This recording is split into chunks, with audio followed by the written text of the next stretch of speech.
Pritchard guards VJ. 4 to shoot. VJ three-pointer up and good. He nailed it. VJ Edgecombe. It's back to 13. Tom McGinnis on the call, as heard on 97.3 ESPN. VJ Edgecombe. A historic performance last night. 30 points, 10 rebounds. Only rookie, I should say youngest rookie, to ever go 30 and 10. He had 6 threes in the game. And the Sixers, off of life support and in the series now against the Boston Celtics. We're all tied at 1 apiece. It was VJ Edgecombe. It was Tyrese Maxey with a couple daggers last night late. And the Sixers win against the Celtics. What a time to be a Phillies sports fan, unless you're a Phillies fan, because they were lifeless again last night. 7 straight losses for the Phils, and we have the Flyers tonight as well as they get ready to take on the Pittsburgh Penguins, game number 3. Listen to it right here on 97.3 ESPN. I don't even know where you start. I mean, you got the Flyers tonight. Everybody's angry about the Phillies, and Dave Dombrowski did address some of the topper stuff before the game. He also said something during the pregame show on the Phillies radio network that I will talk about. But then there's the Sixers, who were essentially a forgotten team. Nobody invested in that series at all. And did they bring you in? Did that win last night from the Sixers make you say, you know what? I'll watch Friday night now. I'm in. Phillies struggling. Maybe now the Sixers gain your attention. They play Boston on Friday night in Philadelphia in a game you can hear on 97.3 ESPN. I mean, listen, none of us had any anticipation for this Sixers team. And we talk about it. The teams that you least expect sometimes are the ones you have the most fun with. I don't think there's very many Sixers fans that had a lot of anticipation. But what I will also say about Sixers fans is many Sixers fans love Maxey. Many Sixers fans like Edgecombe a lot. It's the other stuff they don't like. You know, they're tired of Embiid. They're tired of the Sixers. Embiid hurt, Embiid playing, Embiid out, Embiid this, Embiid that. But then last night, those two players who I think are universally liked by Philadelphia sports fans, right? Maxey and Edgecombe are liked. It's the team you're tired of. But those two guys last night took that game over. It was Edgecombe with 30, and then late in the game, you got Maxey, who essentially hit 2 big threes. And the one that he made late in the game, that's the one. Maxey goes for 29, by the way. It's not like he had a bad game either, but he just got off to a kind of a slow start again. He had 9 assists in the game. They're the 5th Sixers backcourt duo to score over 25 points in a playoff game together. And it's the first time since Maxey and James Harden did it back in game 1 of the 2023. So you had those two guys for 59 last night carry you in that game. Paul George had 19, but I wouldn't say he had a huge impact in the game. Big 3 late from Oubre. 3 things that stood out. The moment, not too big for Edgecombe. In fact, he said, give me that moment, and I'll take it. I mean, he went, I thought the play of the game, okay? I thought the play of the game, in fact, that's the one that we played to open up the show, the Edgecombe shot. The Sixers are holding on for dear life, and it's a game we've all seen them lose, right? They're on the road. They're playing they're just playing trepidatiously. They know, it's almost like they know they're going to lose the game, right? They can feel it slipping away. And they go down, they miss. The Celtics come back, they hit a 3. You go down and you turn the ball over. The Celtics come back, they hit a 3 again, and the place is rocking, and the next thing you know, a 10-point lead evaporates, and you look up at the scoreboard and you're like, oh my God, we're only up by 6. And the building is just so loud and so energetic. and you just can't hold them off. We've seen that playoff game against the Celtics how many times? How many times have we seen that game? And you saw it start last night with about 5 minutes left in the game. I mean, Jaylen Brown was tremendous last night. I mean, he's hitting everything. And he hits that three, Jaylen Brown. When he hit that three, there's about 5 minutes left in the game. He hits that three, and I said, here we go. Here it comes. That Jaylen Brown three, I thought was the one that was going to be basically the start of what I just kind of laid out. It's the one that he hits the three, you go, bad shot, one and done, miss. There's about 3.5 minutes left, I'll say. About 3.5 minutes, I think, Brown. He hits that three, he makes it a 10-point game. And at that point, that's usually where he hits the three to make it 10. And then you turn it over.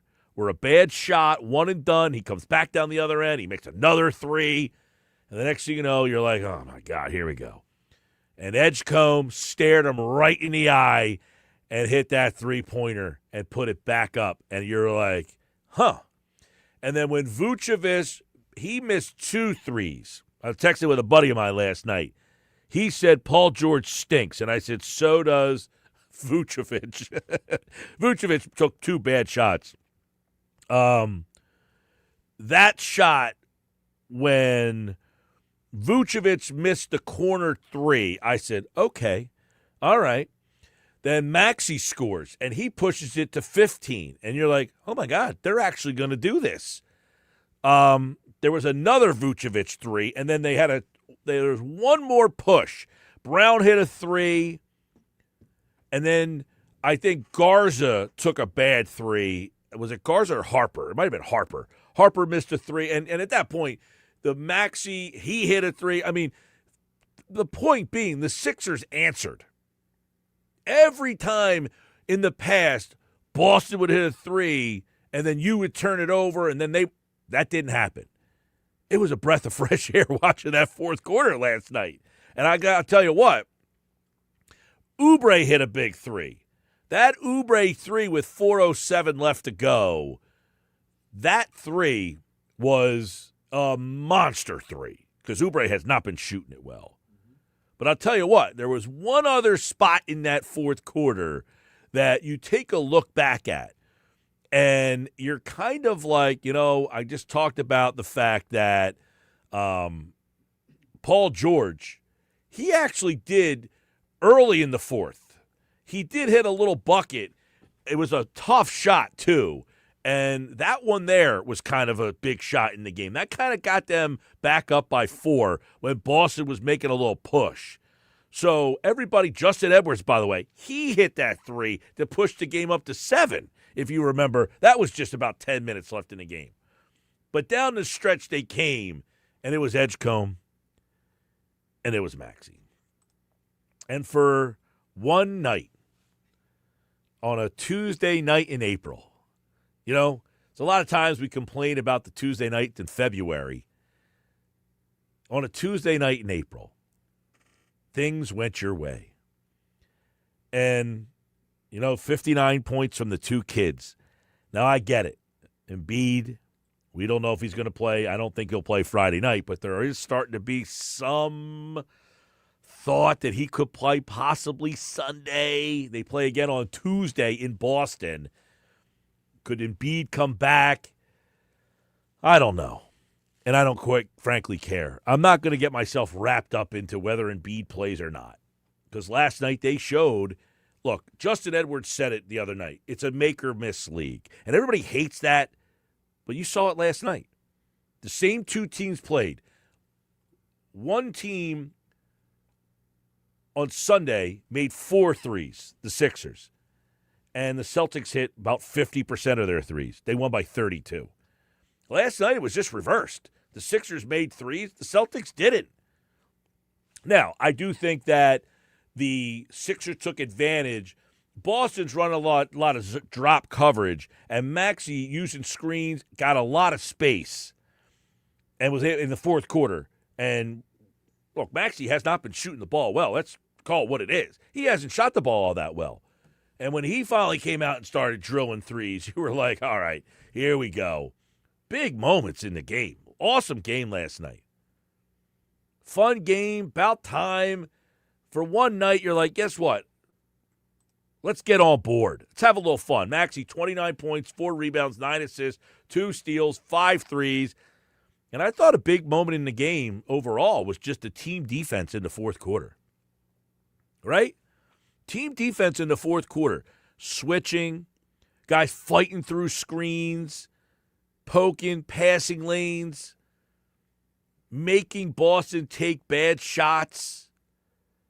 I mean, if you give Vucevic, if that's the guy who ends up taking the long three, you've done a good job. Paul George, not the best game, but he did have 19. I feel like Paul George, too much acquiescing. I feel like he still hasn't found his spot in this offense. He doesn't know if he should defer to Edgecombe or Maxey. And when Embiid's here, it's like, dude, you're Paul George. You got a max contract. Go out there and be Paul George. Edgecombe, 30 points, 10 rebounds, 2 assists, 2 steals, 6 threes, 111, 97. Sixers win. Friday night, the game is here on 97.3 ESPN. They get 2 days off before they come back home. And that gives Embiid now with a 1-1 series a chance to possibly be a factor in this series. I know this is another playoff where is Embiid going to play? Is he not going to play? He possibly could play. And listen, let's call it what it is. If you think they're going to upset the Celtics and anybody else, they're not going to do it without Joel Embiid. You might steal a game. They've done that before. They beat the Celtics in 2023 when Embiid didn't play game 1. James Harden had a crazy night. But to win that series, you have to have your guys. So we'll see what ends up happening here. Text board is open. Hit us up on the White Horse RV text board. Of course, your text messages on the White Horse RV text board. White Horse RV Center in Williamstown and Galloway. Your RV adventure starts here at White Horse RV. Let's take our White Horse RV adventure on the text board and see what everybody has to say. Hey, they got White Horse RV in Williamstown. Jim in Williamstown says, hey, guys. Now, I tell you what. You're going on the negative to start things. If and when they fire Thompson, this team starts to play like they should, that will be the scathing indictment of every one of those players. Oh, yeah, I'm the nitwit before the season started, stated confidently that the Phillies would have 3 players who would get at least 1 vote for Cy Young. I was way wrong. Well, let's dive into that one a little bit. The players are really letting this team down. And last night, I thought Dave Dombrowski said some things that kind of point the finger right at him. Dave Dombrowski said before the game last night, he was on the Phillies radio network, and he said, we really don't have a number 4 hitter at this time. Maybe some other guys will step up. Maybe Bomer will step back up. Maybe Garcia will do it. But there's no harm in trying Reyes because he's going to get in there and he's going to give you a good at-bat and do everything that he can to drive the ball somewhere. He came out and said we don't have a number 4 hole hitter on the team. And what he also said last night is he was not pondering firing Rob Thomson. He says, I like to look at things in 40-game brackets here. So maybe he's not looking at firing Rob Thomson today, but what about 20 games from now?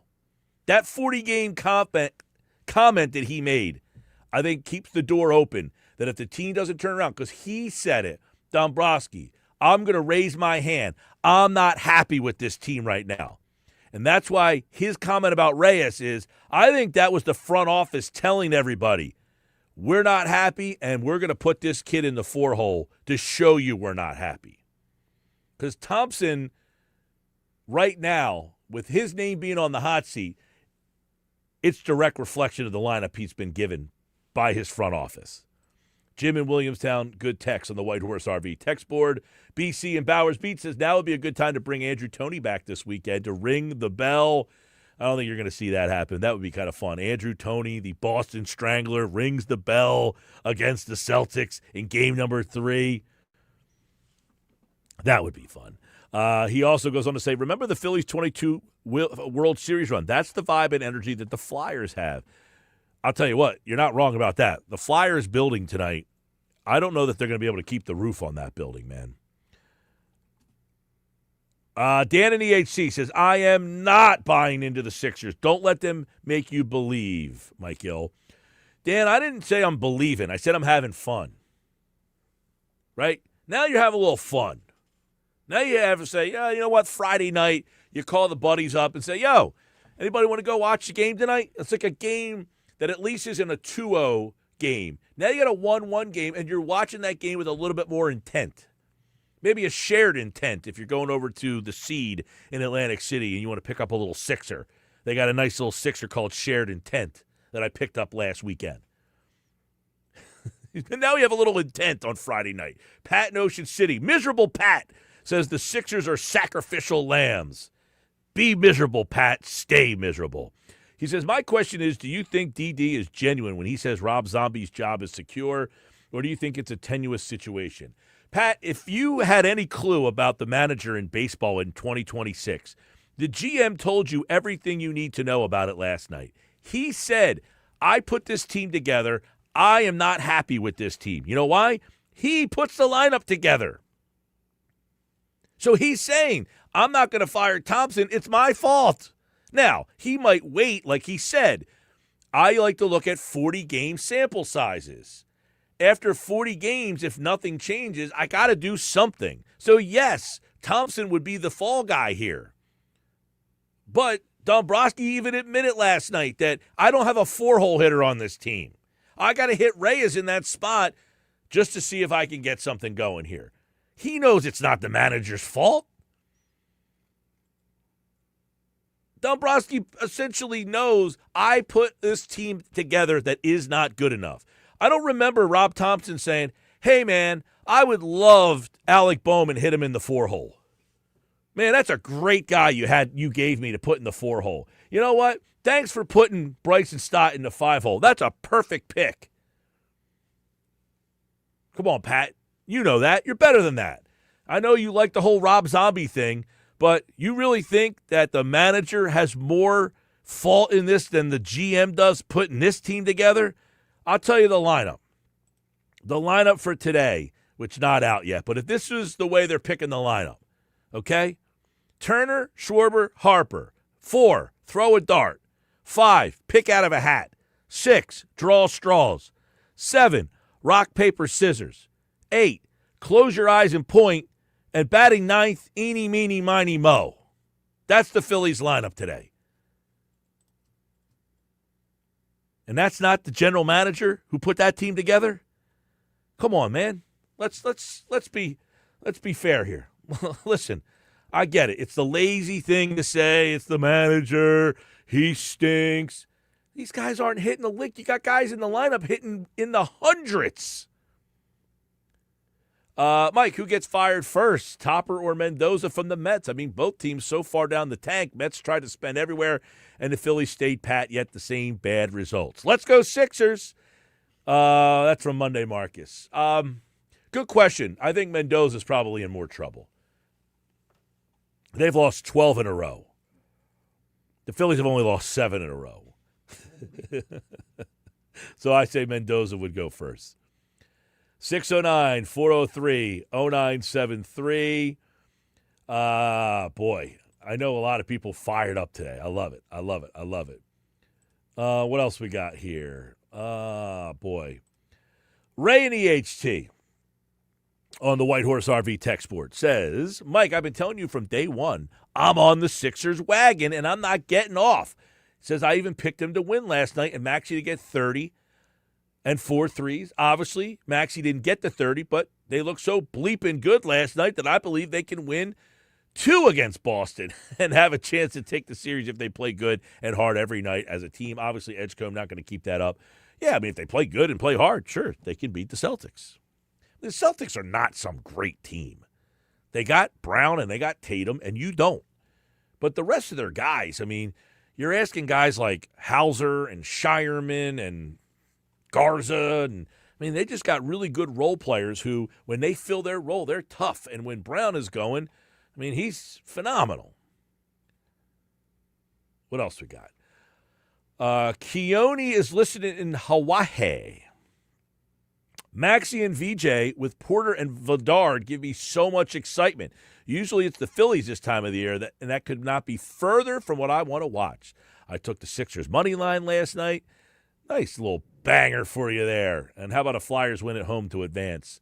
CPR for the Phillies, please. Yeah, you're right, though. The Phillies, so far the last year, by this time, the Phillies were done. I mean, the Flyers were done and the Sixers were done. Now, it feels like the Flyers are done, right? Almost feels like the Phillies, it feels like the Phillies are done. Text board going crazy here on the White Horse RV text board. I love it. I love everybody getting pumped up, fired up. Let's go. A little fun. Mike, this reminds me of the 2007-2011 era for the Phillies, except it's a year in advance. Phillies are unwatchable. Well, they're unwatchable right now, no doubt. And I do agree. It does have the 07-11 feel to it without the World Series. I talked about that today, which was in 11, you lost that playoff series to the Cardinals when Howard went down. Then he tore his Achilles. And then 12, you were bad. You were like 81 and 81.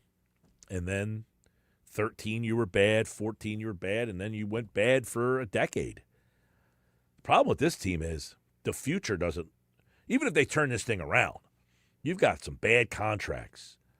Bad contracts with Harper, Turner, even Schwarber, Nola, JT. I mean, for 3 more years, you've got JT Realmuto catching. So even like if Turner and Harper and Nola work out, like Nola's got 4 years left on that deal, I believe, right? 4?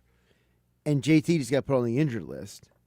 So you got that going for you as well. Get excited. And I when I saw him on first base last night and they had to come out to kind of check on him, right?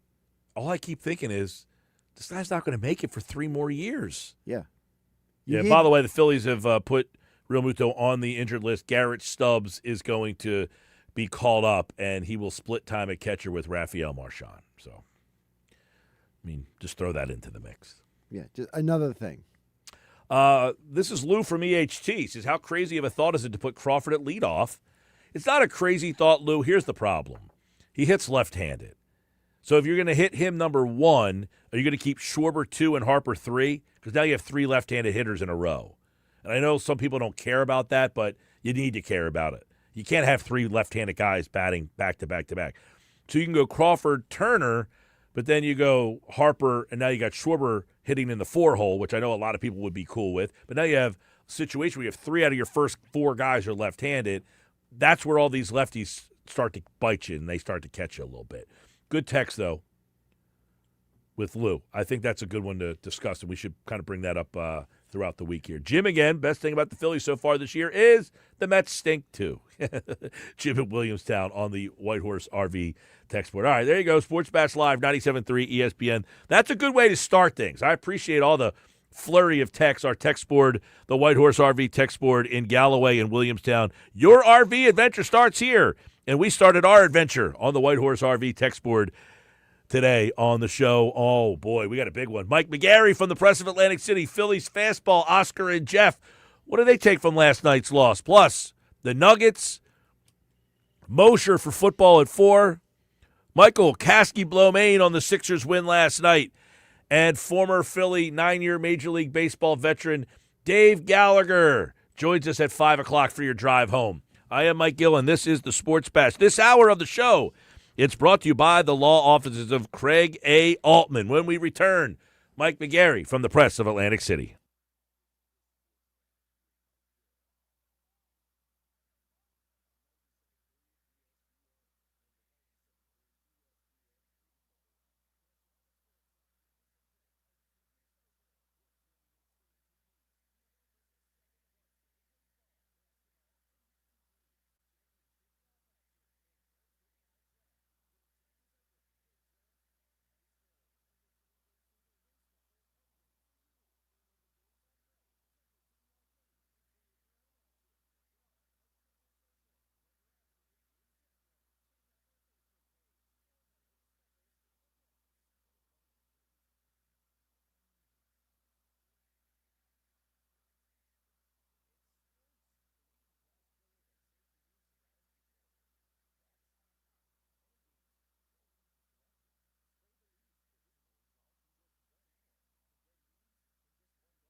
Maxey, another three, straight away. It's good again. He got a high screen by Drummond and nailed it. He came off to the right, and another triple. Maxey delivers. Maxey delivered, and now the Sixers have tied things up with the Boston Celtics. Should we get excited about the Sixers, or, hey, that's their one? They got it on the road, though. They'll come home on Friday night and host the Celtics. I'm Mike Gill. This is the Sports Bash. Keep hitting us up on the White Horse RV text board, 609-403-0973. Shaner texts in. He says, my give-a-damn rate. I like this one. Flyers, 80%. Sixers, 18%. Phillies, 2%. Let's go Flyers, says Shaner in Waikiki. That's a nice vacation, listening to the Sports Bash. Maybe watching the Sports Bash.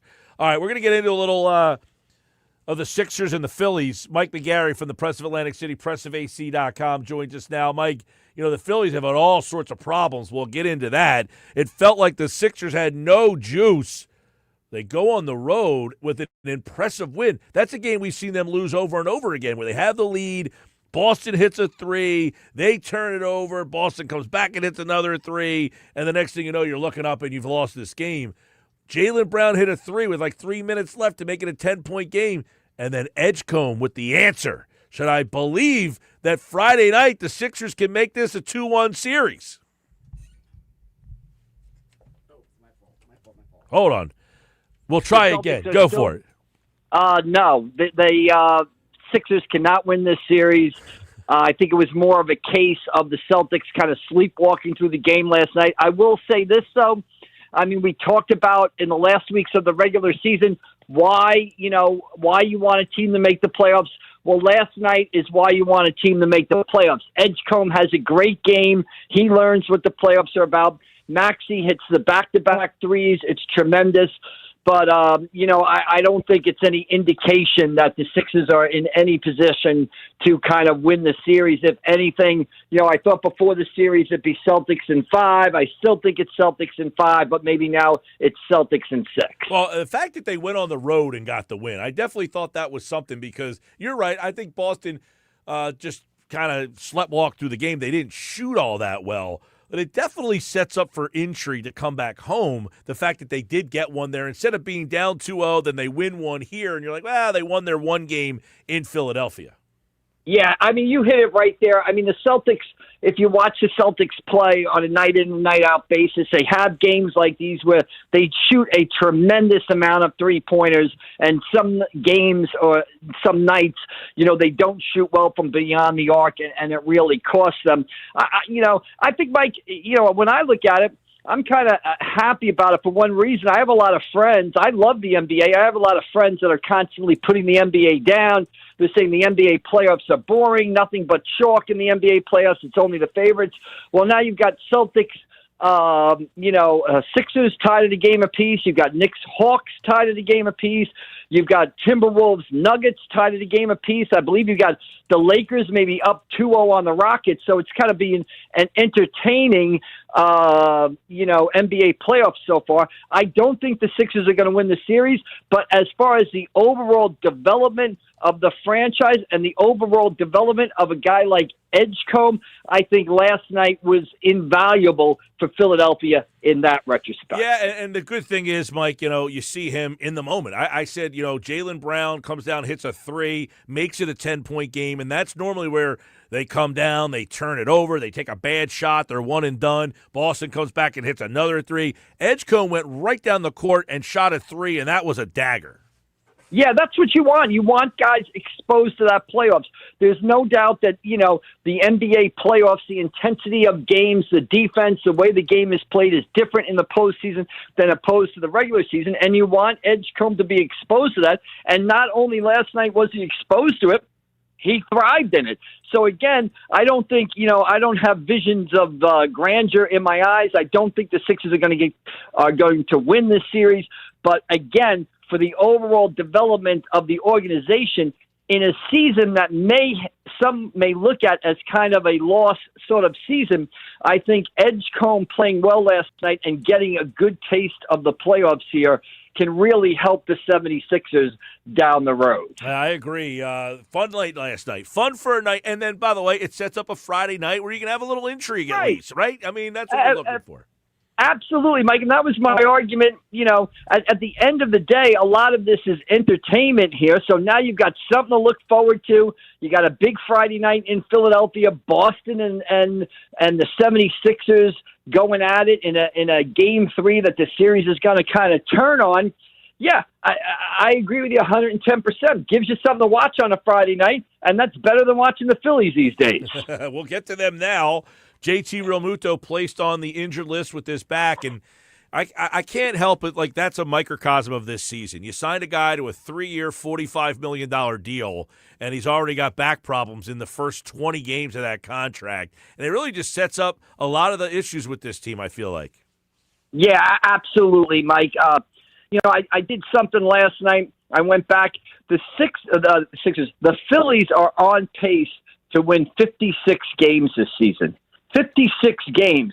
They haven't had a season like that, a full season like that, where they've won so few games since 1961. And I believe in that 61 season, they lost 21 games in a row. So things aren't that bad yet. And the emphasis is on the yet. And, again, Dave Dombrowski spoke to reporters out in Chicago. I mean, I don't know what they do. Do you fire the manager? Do you fire Dombrowski? I mean, to me, you got to look at Alec Boehm and Bryson Stott. How long can you continue to play them? But there's really not a lot of options for this team unless they, the only answer is kind of play better. And I don't know if they have it in them. By the way, they brought Garrett Stubbs up. The plan is for him to split time with catcher Rafael Marchand. There's so much to get into here, Mike, that I want to get your opinion on. One, last night you hit Reyes in the 4-hole. I mean, what's the messaging here? Desperation? Is that, hey, this is all we got, veteran guys, we've got to go to this kid because you're all not getting the job done? Because my question would be, let's say Reyes, he had a hit last night. Let's say, he goes 2 for 4 tonight with a couple of ribbies and a double. Is he a platoon player? You're going to hit him in the 4-hole only against left-handed pitching? Like, what's the big picture with this?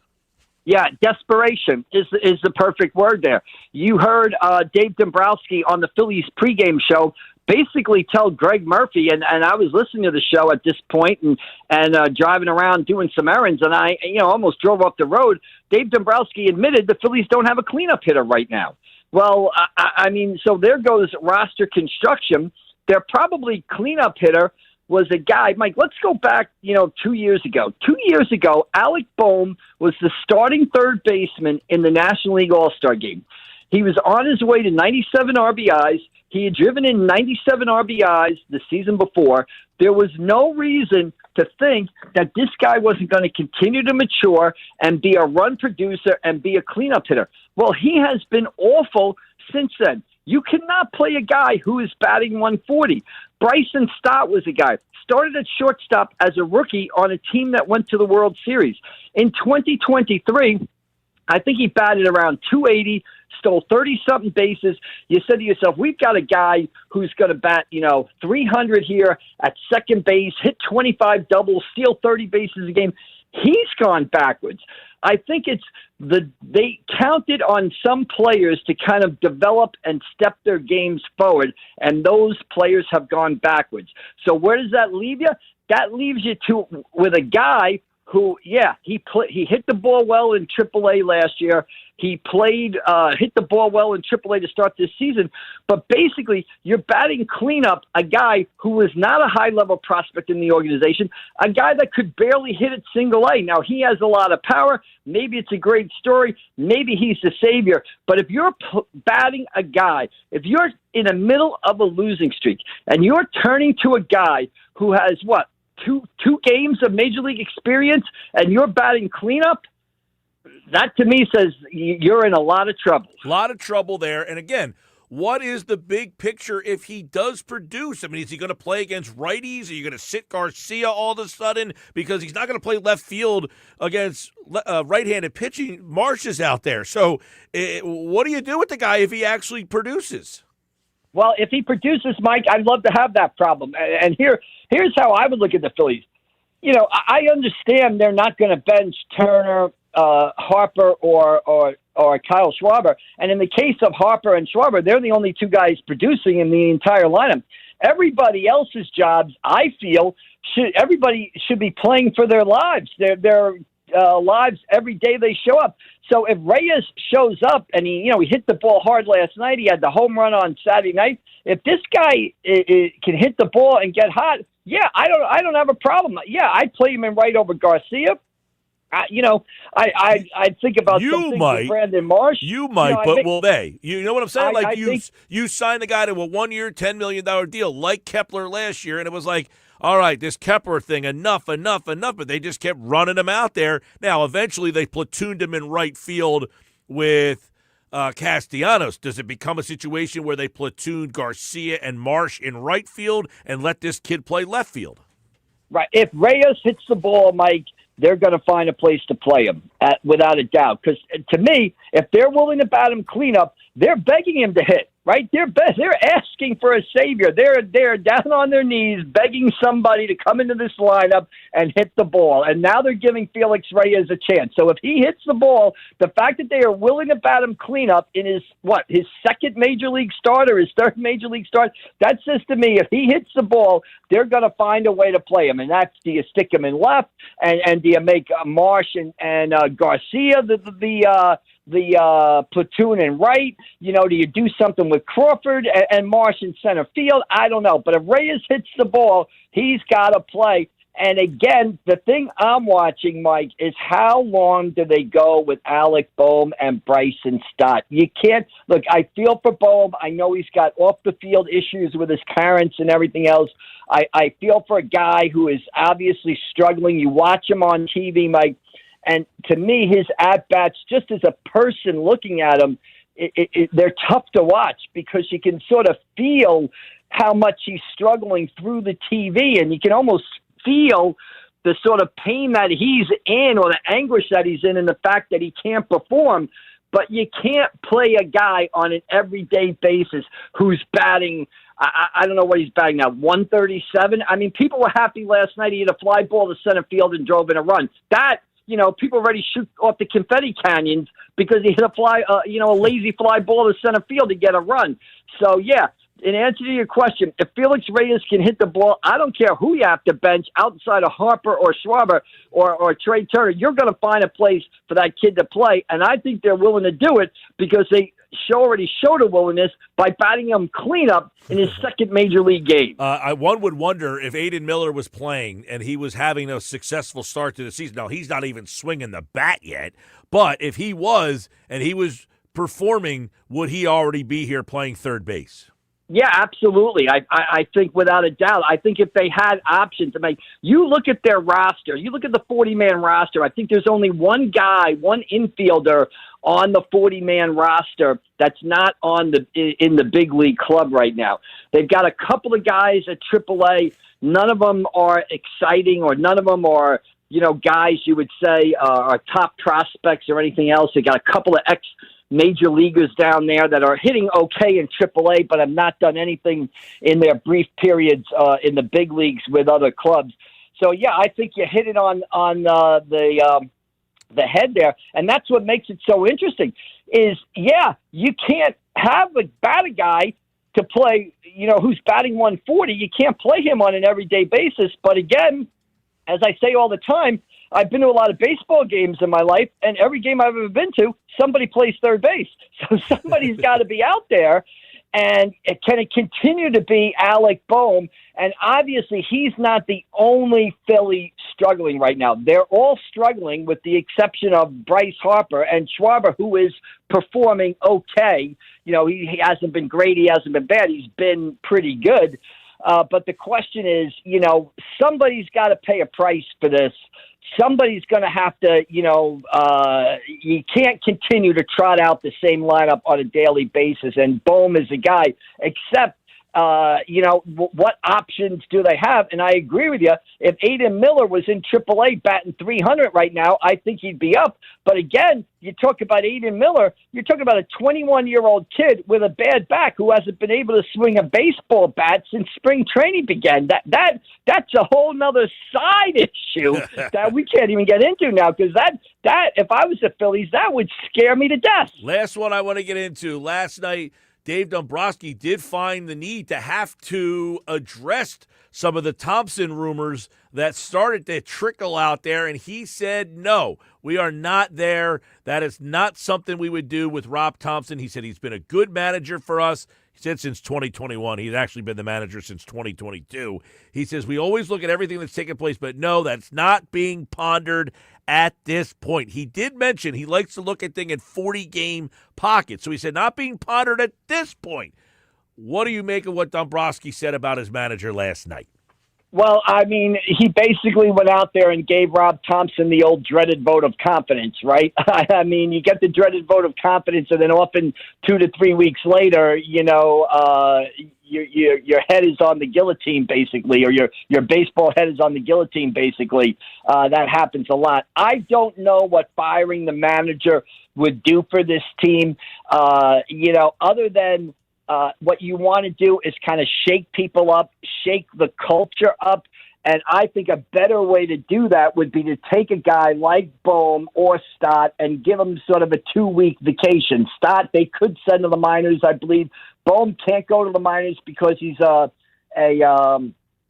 veteran with 5 years of service. He would have to agree. He would have to agree. Right, and I don't think he would. But what you could do with Bohm is kind of give him an, in quotes, a mental health break on the injured list for 10 days, and then maybe send him down to Lehigh Valley on a rehabilitation assignment, allow him to play a couple of games down there, get his confidence back, similar to what they did with Brandon Marsh last year. When Brandon Marsh didn't have a hit all of April, all of a sudden he developed an injury. He went down to AAA, played a couple of games, came back, had a good part of the rest of the season.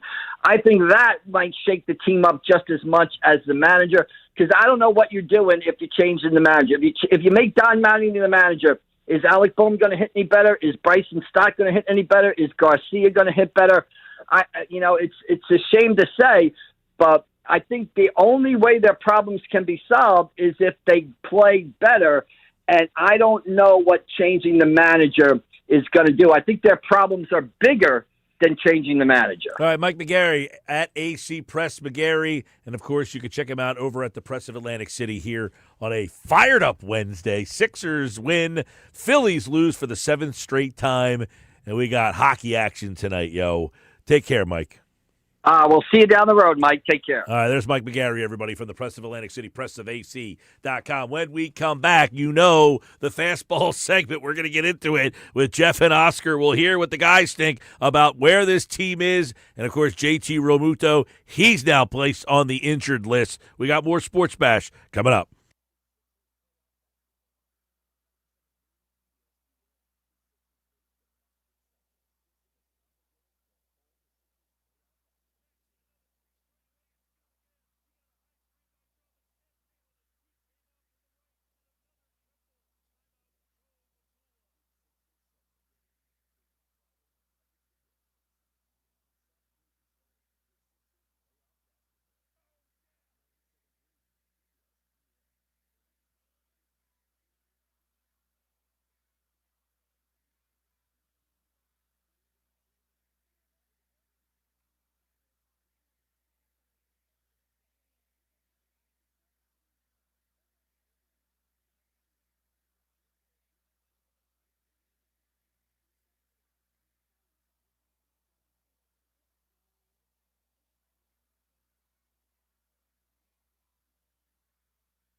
All right, big night. Flyers taking on the Pens tonight, game number 3. We'll talk more about that coming up on the show. This hour brought to you by the law office of Craig A. Altman.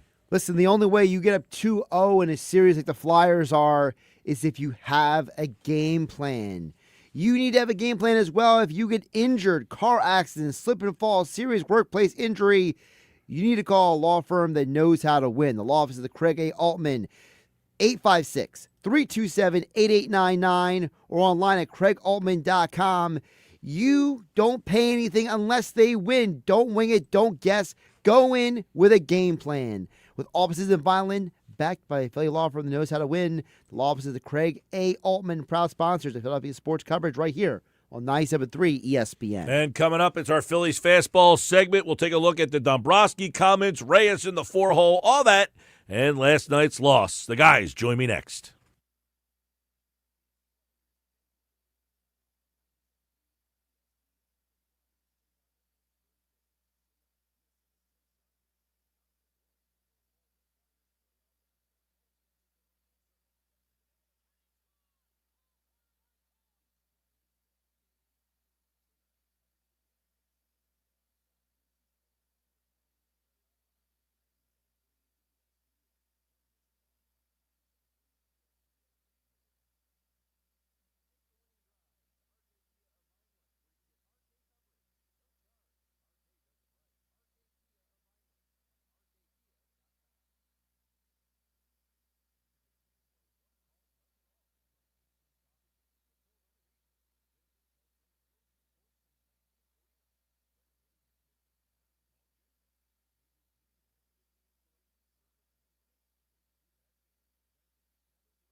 All right, 3 o'clock hour, Sports Bash Live, 97.3 ESPN, the 97.3 ESPN free mobile app. And, of course, you can watch the show live. The video is on the 97.3 ESPN YouTube channel, our Phillies Fastball segment. It's brought to you by Ventnor Social, the place to catch every Phils game.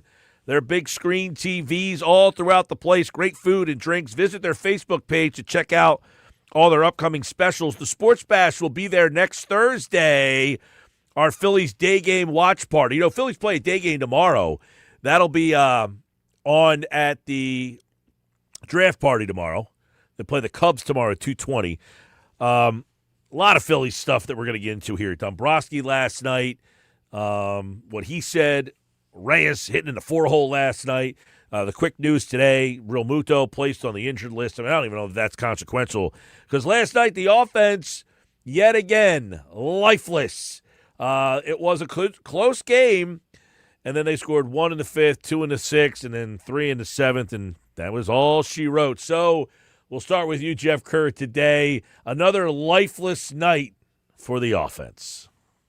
A lifeless offensive night and a pitching performance that I'm not very proud of. Jesus Luzardo, I'm sorry, he was garbage last night. He gave up 1 earned run. He was garbage.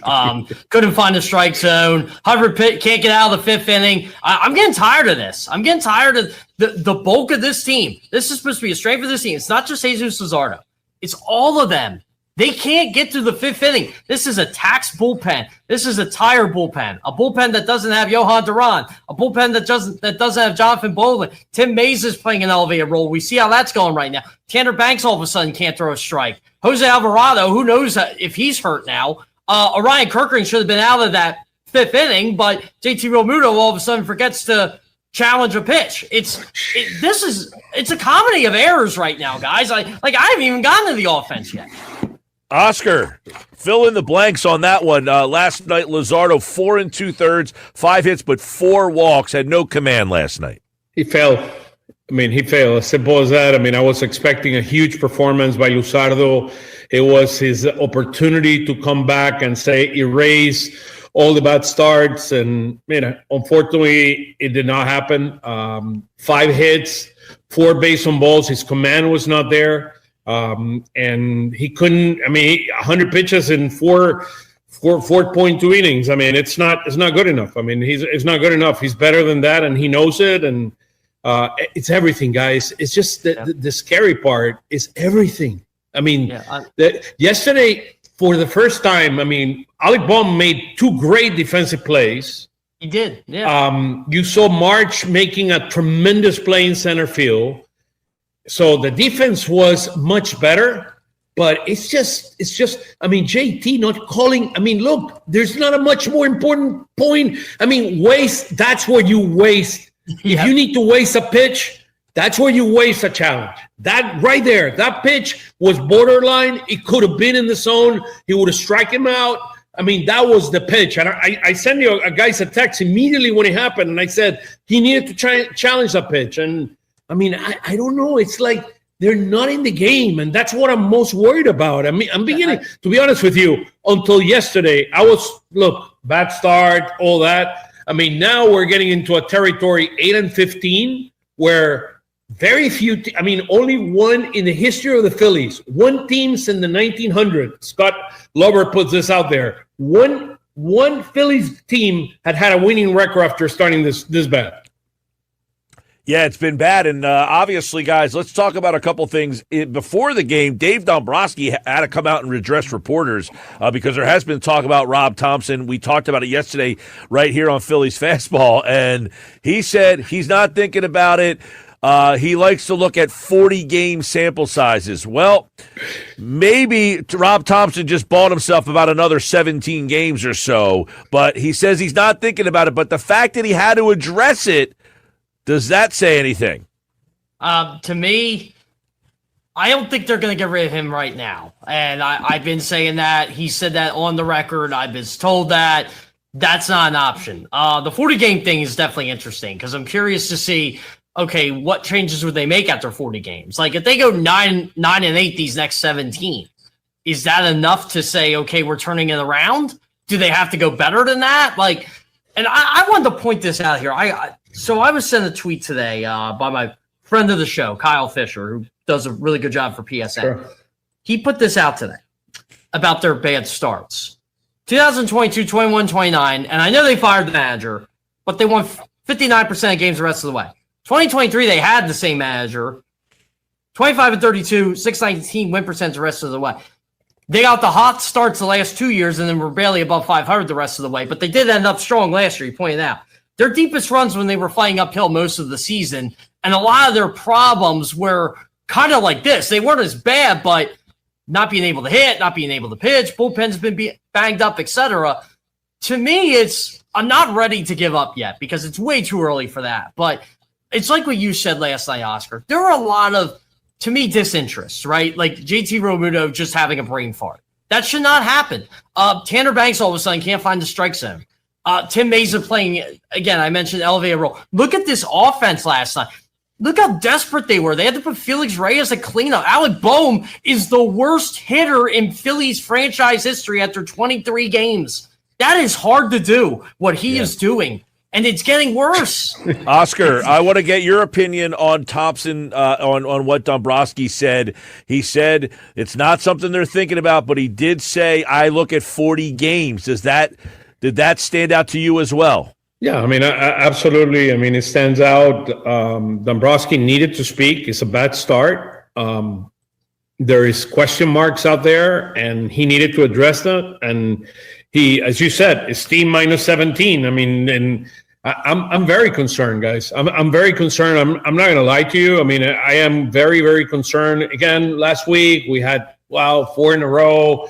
We lose the series versus Atlanta, but now it's 2 more games against the Cubs, and we're going to go face Atlanta over the weekend. And look, Zach Wheeler is the only hope this team has that you would say a positive sign. Now, yesterday there was a play. One of the best plays on defense that we've had this year was Harper. Harper made a play that was incredible. Going in the line like an outfielder behind his back. I mean, that was a hell of a play. What about the throw home right after that? Yeah, the throw home after that. Maybe he can play right field. Just kidding. That was a joke. You know what's funny about that, Oscar? I'm glad you brought that up, though. Like, I think a lot of these teams' problems would be fixed if the front office would just let Bryce Harper go back to the outfield. Well, guys, there's not an easy solution here. I want to get into a couple things here. One, now Dombrowski said before the told reporters before the game he is not pondering a managerial change that has been speculated nationally. Obviously, we talked about it yesterday. He says he's not pondering that, but he did mention that he takes stock in 40-game pockets. So let's keep that because you guys just mentioned that's a quarter of the season. That's what he said. Yep. That's a quarter of the season.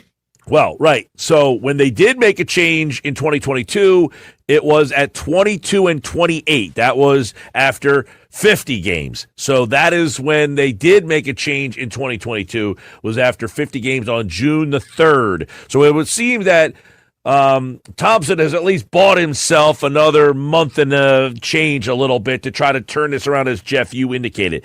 I want to ask you guys about Felix Reyes. They put him in the 4-hole yesterday. What is the big picture here? Because is he going to play against right-handers? So you're telling me he's going to hit in the 4-hole against lefties?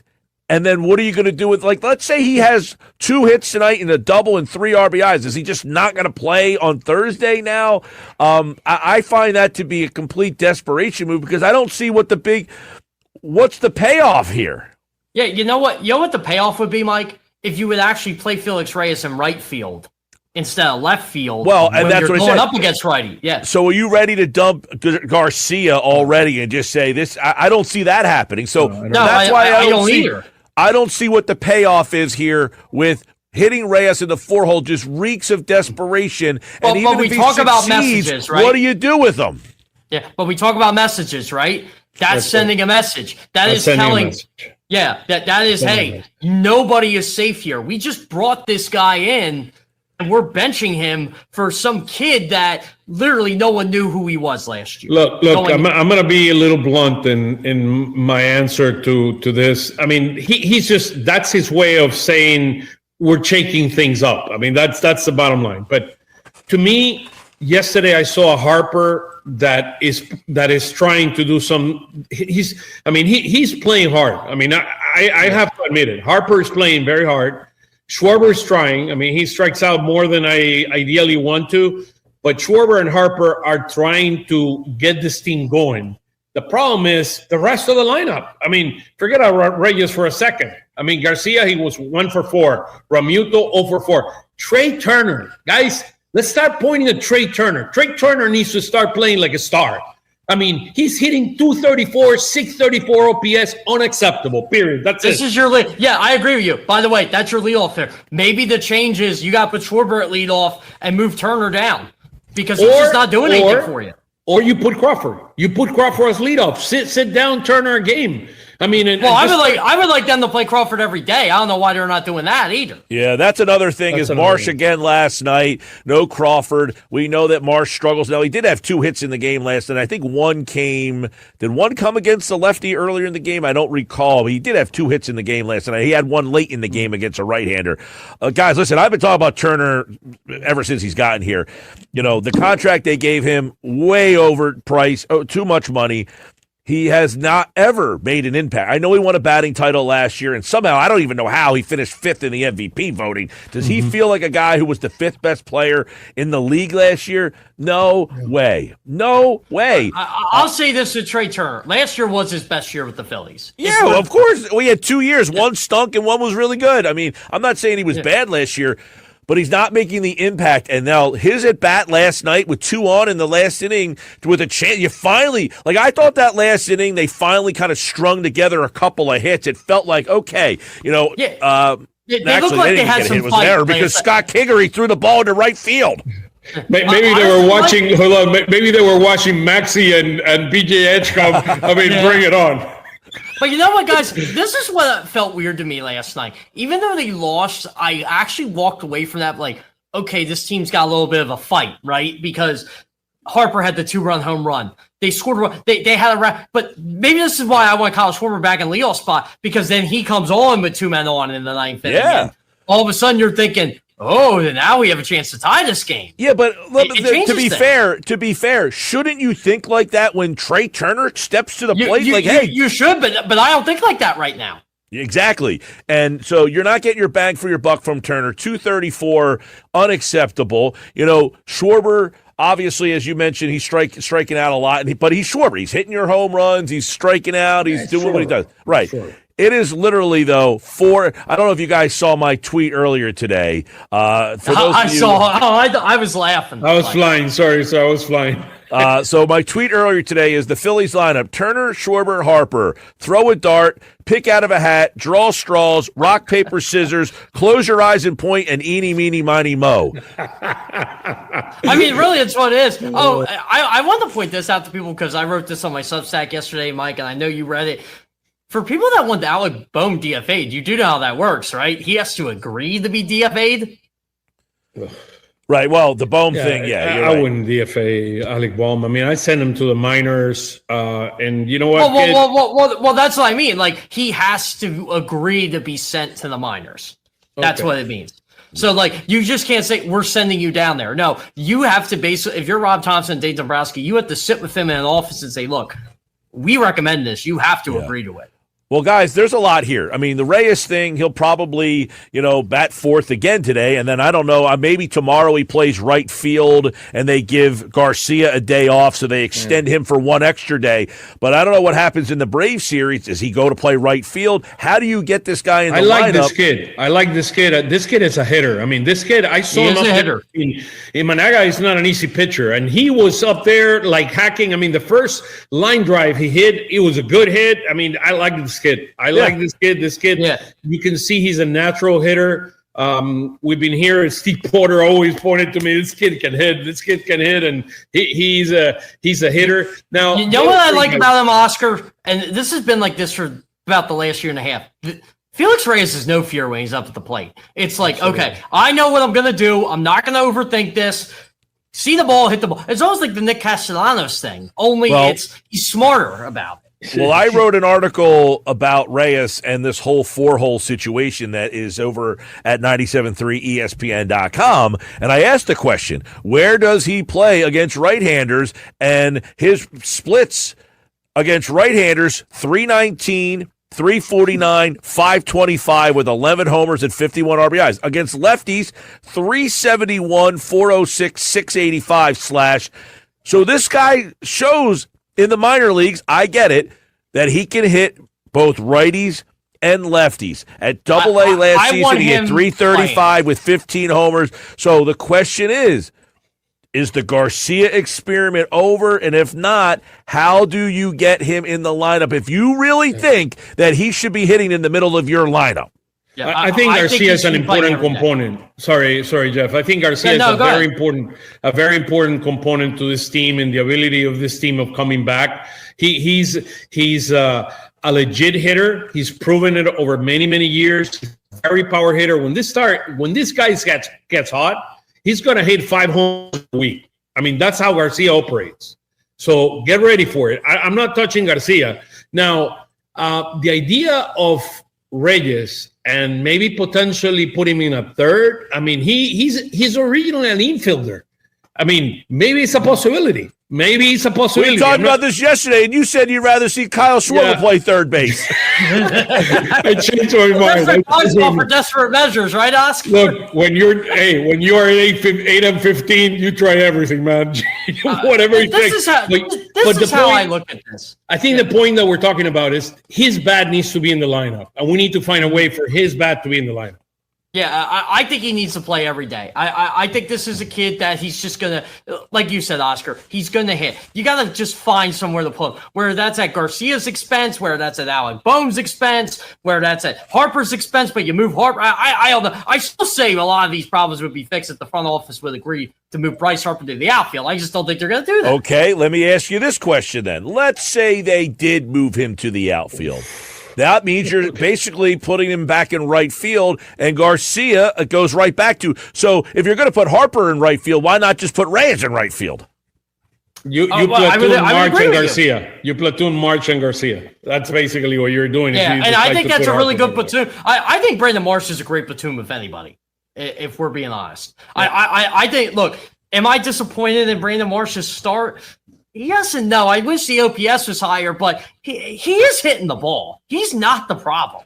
Well, listen, I mean, I think we all look at Marsh, obviously, as a platoon guy. The problem becomes a guy like Reyes. Look at that. Kyle, there you go. I got to show some love. His ear was burning. But the guy in the platoon that plays with Marsh doesn't get to play enough, and Reyes can't be the guy that doesn't play enough. That guy needs regular at-bats to see if he can hit at this level. You can't sit him for 4 and 5 days at a time. That becomes the issue. Yeah, absolutely. Well, where do you play him? Here's the question. Look at the questions. I mean, I like this quote. When do you give up on Bryson Stott and Alec Boehm? I can tell you right now. Yesterday. Last year.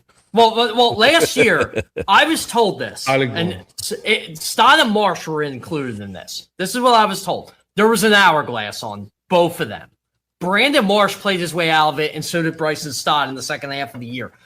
I wonder if that hourglass is back on Bryson Stott, whether this is just what he is. Here's the problem, guys.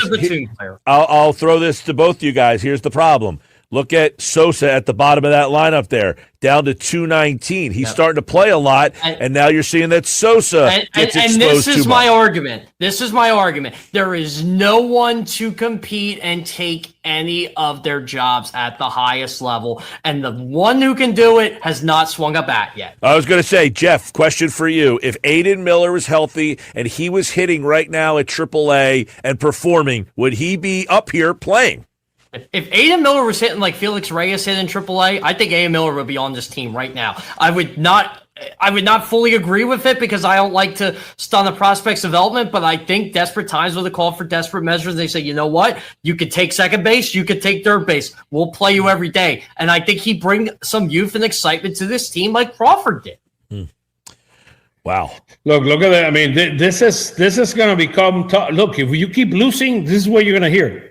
Simple as that. Guys, we're on the radio every day, people listening to this conversation. I tell you, the text messages during the segment and after the segment, people are done with Thomson and Dombrowski. Now, if you had to pick one or the other, I think most people would say Dombrowski putting this roster together has really limited Thompson's ability. But last night, what Dombrowski said, there's been a lot of conversation about the lineups and everything. And Dombrowski said that he's disappointed with this. I wouldn't be surprised if the front office and Thomson got together and said, we got to send a message. We're hitting Reyes fourth to show these guys how disappointed we are. Yeah, and you know what? Dave Dombrowski should be disappointed because this was a team that won 95 games 2 years ago and 96 last year. And look, anybody who knows anything about baseball would have told you this team's going to win 90 games. You gotta get rid of the negative people in your life. Now, here's the other. I'm building on this. We're talking about hitting. How about this? Starting pitcher needs to step up. Look, 499. We're 28th in baseball. 28 our starting unacceptable. Pitching. Well, you started the show yesterday, Geoff. You went on a nice rant about Luzardo, and then last night he did not impress, with 4 walks and basically put this team in bullpen in peril yet again. And then today you're going to get Kyle Backus getting the start as the opener for Taijuan Walker.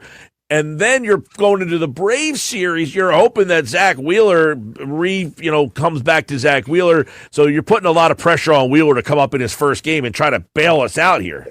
This is what I'm so disappointed with the starting pitching. It's not even just Jesus Luzardo. I know he's the new guy making all the money right now, but outside of Christopher Sanchez, there's no one you can trust right now. Even Andrew Painter to an extent.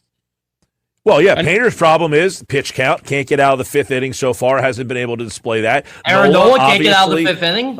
It appears that Nola is – I don't think he looks as bad as last year, but he's nowhere near the Nola that got that 7-year deal. And the other thing is relief pitching. They're falling apart. It's like a car with 2 wheels trying to move forward, and you can't. That's the reality of it. You got what? You got Pop hurt, Bolin hurt. Now Alvarado is getting hurt as well. Yeah. You got Yohan Duran. So half of your bullpen is gone. Half of your bullpen is gone. Yeah, exactly. This is a deep bullpen, and they're deep in AAA. But let's face reality here. Any team's going to struggle when you miss 4 bullpen guys, especially 2 who you rely on a lot. Oh, we got the family here. Corey joins the team here. Braves appeared. They shuffled the rotation a bit. I bet they're going with lefties. Martin Perez is pitching tomorrow, I think. Right? They're going to throw Grant Holmes. They're going to go with Grant Holmes on Friday, Elder on Saturday, and Sale on Sunday. They flipped that around a little because originally Sale was supposed to pitch Friday against Painter. Holmes was on Saturday and Elder on Sunday, but they have flipped those guys around a little bit. Yeah. 2 of their guys who are doing trial runs on the outfield in camp and Reyes could slide into the second and third more comfortable. I agree with Kyle there. Like, you sent Otto Kemp down, and he plays every day in left field now, but Otto Kemp came up as a third baseman. Why not just bring him back? Yeah, not a great third baseman, but still, you have Bohm struggling so mightily. You're looking for at-bats for Kemp. You send Bohm a message and say, look, you're not producing right now. We need to get Otto Kemp some at-bats. It's at your expense now. And they're just not ready for whatever reason. They're holding out hope that Bohm, who did last year, turn it around after a slow April, and he had a good May, June. He had a good year after his slow start. This is my issue with Bohm. I do like how they have faith in Bohm, but this is my kind of thing with him. Is he really going to be on this team next year? He's like Garcia. You owe him nothing anymore. Not only that, Geoff, even if he has a good year and a big year, do you think the Phillies want to sign him back long-term for big money? Not. No way. He's gone. I don't think the Phillies want to bring him back. I think if the Phillies wanted to, if they could have found anybody to take this guy, I think they would have done it. Agree. Look, maybe I'm going to throw your name out there. Paredes with the Astros. He's not starting. Paredes with the Astros. He's a good hitter. That might be the swap you would need. Even though I don't think the Astros would want Alec Bohm, but Who would want They're Alec struggling Bohm? too, by the way. I mean, what was that? You know what? Someone brought this up to me the other day. I was in a conversation with a bunch of guys, and we were just talking about the Phillies, and said, "What is Alec Bohm like? Not even as a free agent. Like, do you really think anybody would sign him just to be the everyday third baseman after this year for any club? Absolutely not. Absolutely It's not.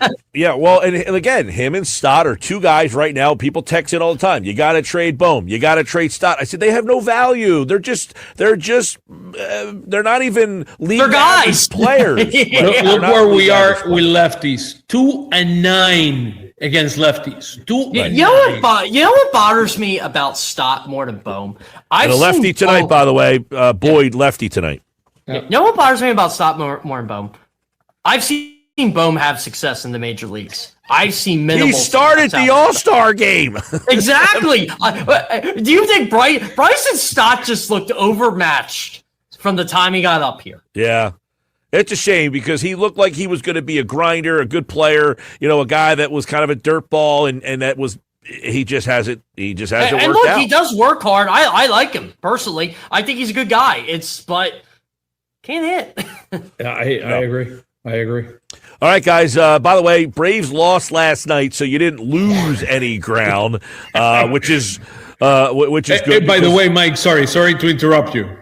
0 for 7 with runners in scoring position. The number continues to run.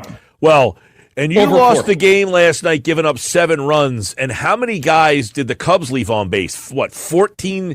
17 left on base last night. So you wiggled your way out of jam after jam after jam. 10 bases on balls we allowed you. I mean, the pitching staff was dreadful. It was everybody. It was a comedy. By the way, Matthew Boyd, a lefty, a 6.75 ERA tonight. He should lower that against this lineup. Kyle Backus on the mound. He'll be the opener for the Phillies, and we will see Taijuan Walker enter this game at some point. Good conversation, everybody. Oscar and Geoff will do the Phillies fastball segment tomorrow. Guys, thank you so much. Have a wonderful evening, guys. Take care. All right, the Phillies fastball segment, as always, brought to you by Ventnor Social, place to go to catch every Phils game. And don't forget, Sports Bash live at Ventnor Social next Thursday. We'll be out there for another Phillies watch party. Stop out and sign up to win a bus trip to go see the Phillies play in Baltimore against the Orioles. Great trip, by the way. Even though the Phillies stink right now, Camden Yards is a top 5 spot to watch a ball game. And you can check out the Phils down in Baltimore against the Orioles. And that's all brought to you by Ventnor Social. When we come back, it is today's edition of Knicks Nuggets. Maybe some more positivity. Who knows? We'll see what Nuggets brings to the table next.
Are you even 21? He's 20 years young. So I think you have a star brewing here. And the Sixers have something to look forward to, at least. Well, yes, last night was great. You have something in the future to look forward to. Hey, listen, what we're looking for is a little fun here. Give me a win Friday night, and then the buzz will start Sunday. Will Embiid play? Will he not play? Yep. Possibly Game 5 in Boston. We'll see. It's going to be fun, man. Well, I'm just glad they showed fight last night, and it was an enjoyable game to watch. It was fun. That's all you can ask for. We know they're going up against Goliath here, so that was fantastic. All right, moving along. Nugget number 2. You got the other team that shares the arena with this squad, and that's Philadelphia Flyers. Game 3 tonight. I mean, it's very similar. They have the momentum heading into Game 3. You got to win at home, right? Like, you got to win the first one at home. I expect the barn to be unreal. I would even say Porter Martone has his 3rd straight goal in 3 straight playoff games. I'm going to make that prediction today, Mike. Well, that's you're picking a guy to score a goal. I would go with, if they win this game tonight, it's over.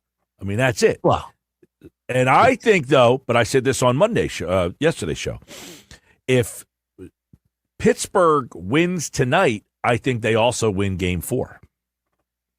Pittsburgh wins tonight. If Pittsburgh wins tonight, I think they also win Game 4. I thought Pittsburgh got a little bit of a helper by having 2 days off between Game 3 and Game 4. Little older guys, gives them an extra day. If they win tonight, they get an extra day to regroup. I think they win Game 4. So that's why I think tonight is imperative for the Flyers. I said on the air Monday, the Flyers are winning this game. I felt they were going to win on Monday night. If Pittsburgh wins tonight, I think they also win on Friday. But if the Flyers win tonight, the series is over. Yeah, the Flyers win tonight. I mean, it's essentially wrapped up. Maybe the Penguins get one. But, man, you got to win coming back home. I know it was great. They took 2 in Pittsburgh. Who would have thought they'd be up 2-0 on the Penguins just even a couple of days ago? Absolutely a stunner. You got to win at home. There's no ifs, ands, or buts. Well, you got to go to the worry. They haven't won a home game in Philly. I know. 2016, they said, was the last time they won a home playoff game. 2018 is the last time they had one. That place is dying for a home playoff win. Yeah. I don't know if you're going to be able to match the intensity in that building. And we see it all the time. These home teams, the crowd's juiced up, and then you come out flat, and the other team scores, and you're like, oh, my gosh. It's just you cannot get to that level of passion. Well, they got to score first. They got to score first. Like, they have to score first, because if the Pittsburgh Penguins come out of the gate, they score first, they take the air out of the building. Man, that's not a position you want the Flyers to be in. You just don't. And I know they've been a great road team. Pretty much, you feel like they're better on the road anyway. You need them to win at home. You got to take this one at home and just kind of wrap the series up. And you could coast a little bit. I mean, I don't want them to coast essentially, but you can. All right, we're up 3-0. We're in the driver's seat. We're okay. Hey, look, the team up 2-0, as we know, in the best of 7, they go on to win 86% of the time. And teams that are 3-0, they win 98% of the time. The Flyers are one of those teams that did win. But when you win the first 2 games on the road, it is 80%. Teams are 90-22. Now, third time they've taken a 2-0 series lead against the Penguins in franchise history.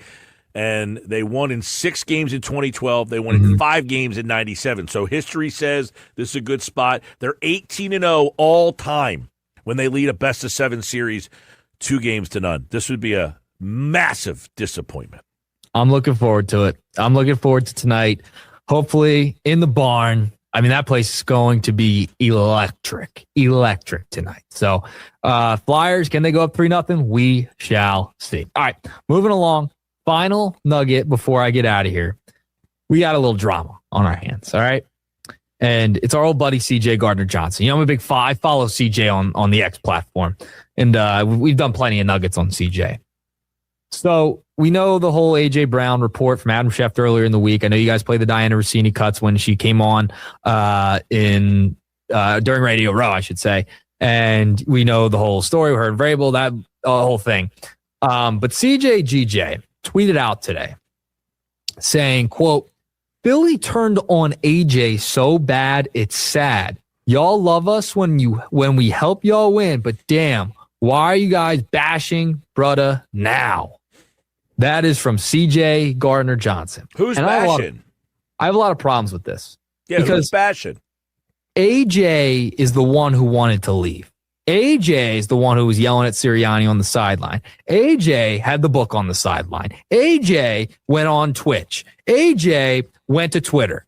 AJ dropped a couple of passes in that San Francisco playoff game. So I don't want to. He also made the Instagram post too after the Super Bowl. So I don't want to hear that Philly's turning on AJ. AJ turned on Philly, to say the least. He wants out.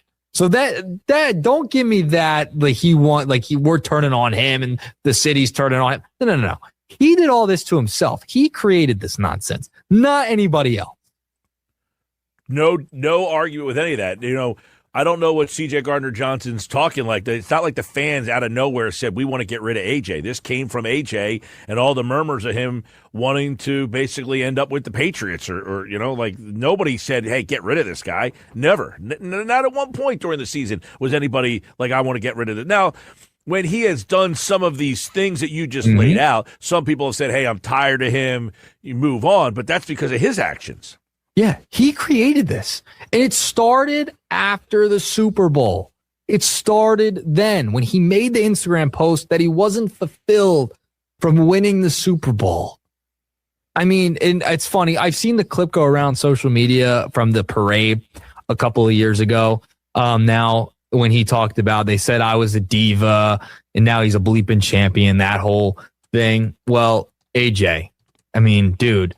You're crying after having all of these great seasons with the Eagles, by the way. Came over here, has had a 1,000-yard season every year, has had 7 or more touchdowns every year, has been an all-pro, double-digit win seasons, 4 trips to the playoffs, 2 Super Bowl appearances, a Super Bowl title, 3 NFC East titles. Like, what more does he want? He just wants to have more stats. So he's kind of being hypocritical from that parade speech. Am I wrong? No, I don't think you're wrong. Listen, C.J. Gardner-Johnson, you take stuff that he says with a grain of salt. I mean, sure. Obviously, he just likes to stir the pot. Sure. But I think, AJ is getting criticized, but he's the one who went on Dudes on Dudes, right? He went on that podcast. He did the wink thing, the troll everybody. But this is nothing of the creation of the fan base or the media. This is an AJ creation, this whole scenario of him leaving, wanting out, asking for a trade reportedly during the season. The whole thing when BG talked about 1-11 about 2 years ago now, like not really seemingly getting along. There was something there. So that was a whole thing, right? Like this is not a media or fan created episode. No. This is because of all the actions AJ has took and done or said to the media or gone on social media and said. And that's why he's being heavily criticized now. I don't want to hear this. Everyone's turning on him. No. He created this. I agree. No, I don't think that a small minority of the fan base was just done with his antics. Not like, hey, this guy stinks. Get rid of him. We don't want him here anymore. This is basically AJ creating the opportunity to get him out of here. Yeah. I mean, it was his creation from the very start. All right. Before I get out of here, are you in on Marty McFlyer? Is that the nickname? Did we decide that?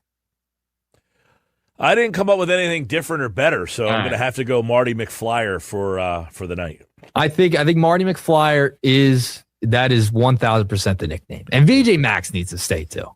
Fifth teenager in the last 30 years to score a goal in each of his first 2 playoff games. Can you name any of the other 4? Wait, say that again. Martone is the 5th teenager to score in the last 30 years in each of his first 2 playoff games. Can you name any of the previous 4? So it's Martone and these 4 other guys. Across the league, right? Across like the entire league. It was obviously not Flyer. Gretzky? Gretzky is incorrect. Last 30 years. Last 30 years. Okay. Now, he's the first teenager in NHL history to score the game-winning goal in each of his first 2 games. Is McDavid on that list? McDavid is not on the list. Wow. Josh, do you have any guesses? This is Josh, tough. do you have a guess here? I'm not going to be guessing all day here. We got to get out of here. I'm just going to give you a couple options. Cale McCarr. McCarr is incorrect. There's one major one. Lindros? Everybody's missing. Nope. Yager. Crosby? Nope. Crosby is one. Bang. Yes. And he's the only player in the last 30 seasons. He did it in 3 games. Wow. Yeah, Crosby did. All right. There you go. I got one. I'll You got take one it. more guess? I'll give you one more guess. Last 30 years. You going to say anything or just stare at I me? thought it was Nick's turn to jump in there. I no, wanted to go suck ahead, over Josh. him. Jump in. I mean, I don't know. I'm just gonna guess Fedorov. No. Jordan Stahl, Patrick Laine, and Tyler Seguin is the other one. Yes. All right. I got Crosby. Guys, I'll take just, that. all those guys. They've had some great runs early, but Crosby had it in. He's the last one player in the last 30 season to score in. 30 There you go. games. So we'll see if Martone can join that list tonight. Hopefully. All right. There you go. Nuggets today, Mike. Let's get There's some the Nuggets today. Good stuff, Nick. We'll do it again tomorrow live at the Balcony Bar at Ocean Casino Resort in Atlantic City on the sport. Now, we say live Nuggets. We always do them live. It's just that Nick will be on site with us tomorrow at the Balcony Bar. He's not always on site when we're out on location. A lot of times he does them remotely for the Nuggets, but tomorrow he will be on site for tomorrow's edition of Nick's Nuggets. Thanks, Nick. Later. All right, Sports Pass Live, 97.3 ESPN. And don't forget about my friends at the Branches Outreach. The Branches Outreach, the mission is to provide food, clothing, and personal care items and compassionate support for those of need in Cape May County. They accept donations during the week from 9 a.m. to 1:30 at Branches Outreach in Rio Grande, and I urge my listeners to give support and donate today to help my friends at the Branches Outreach. You can drop off your donations, large, small, especially right now, and you can follow them at the Facebook spot, The Branches Outreach, or online at branchesoutreach.org. That is my friends at Branches Outreach. Okay, coming up tonight, Flyers right here on 97.3 ESPN. And, of course, the NFL Draft tomorrow and the Sixers on Friday. We are busy, busy, busy. Stick with us. More Sports Bash coming up.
Football at 4, powered by the Inside the Birds podcast. It's brought to you by the Fanatics Sportsbook, Ocean Casino Resort in Atlantic City. We'll be there tomorrow at the Balcony Bar for this year's draft party. Stop on out. It'll be a great time. We got all sorts of things happening. And, of course, the NFL draft begins tomorrow night. You can listen to the draft on 97.3 ESPN. And, of course, Geoff Mosher here for Football at 4.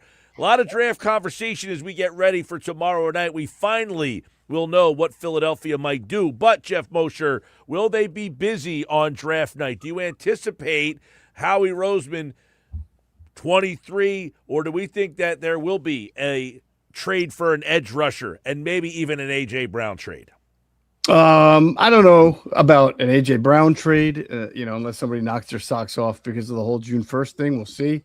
I do think at some point by the end of day 3, there is a good chance that there will be an Eagles trade, probably for a player that could either fill an edge or a safety role. And I think that there's a more than good chance that Howie will be very actively dealing all throughout the draft. And there's even a chance that Tanner McKee gets dealt during the draft. So a lot of things that'll probably happen. What do you think about it right now? The leverage for Philadelphia with A.J. Brown. Do they kind of hold the keys here? How do you look at that situation going into tomorrow night? I don't know if it's changed or the situation is any different than, the 500 times we've talked about it since the end of the year. Now tomorrow's draft night. Does Philadelphia have leverage in this situation, or are they kind of flapping in the wind now? I don't know. I don't know that they're looking for, I'm sure they would love for a team to knock their socks off and give them something that maybe they think they'll get more of than, say, New England would give. But, if they've got something under the table with New England for after June 1st, then they've got it. Yeah, I guess in that case that gives them leverage because they have a deal. Well, I guess I would ask it this way then.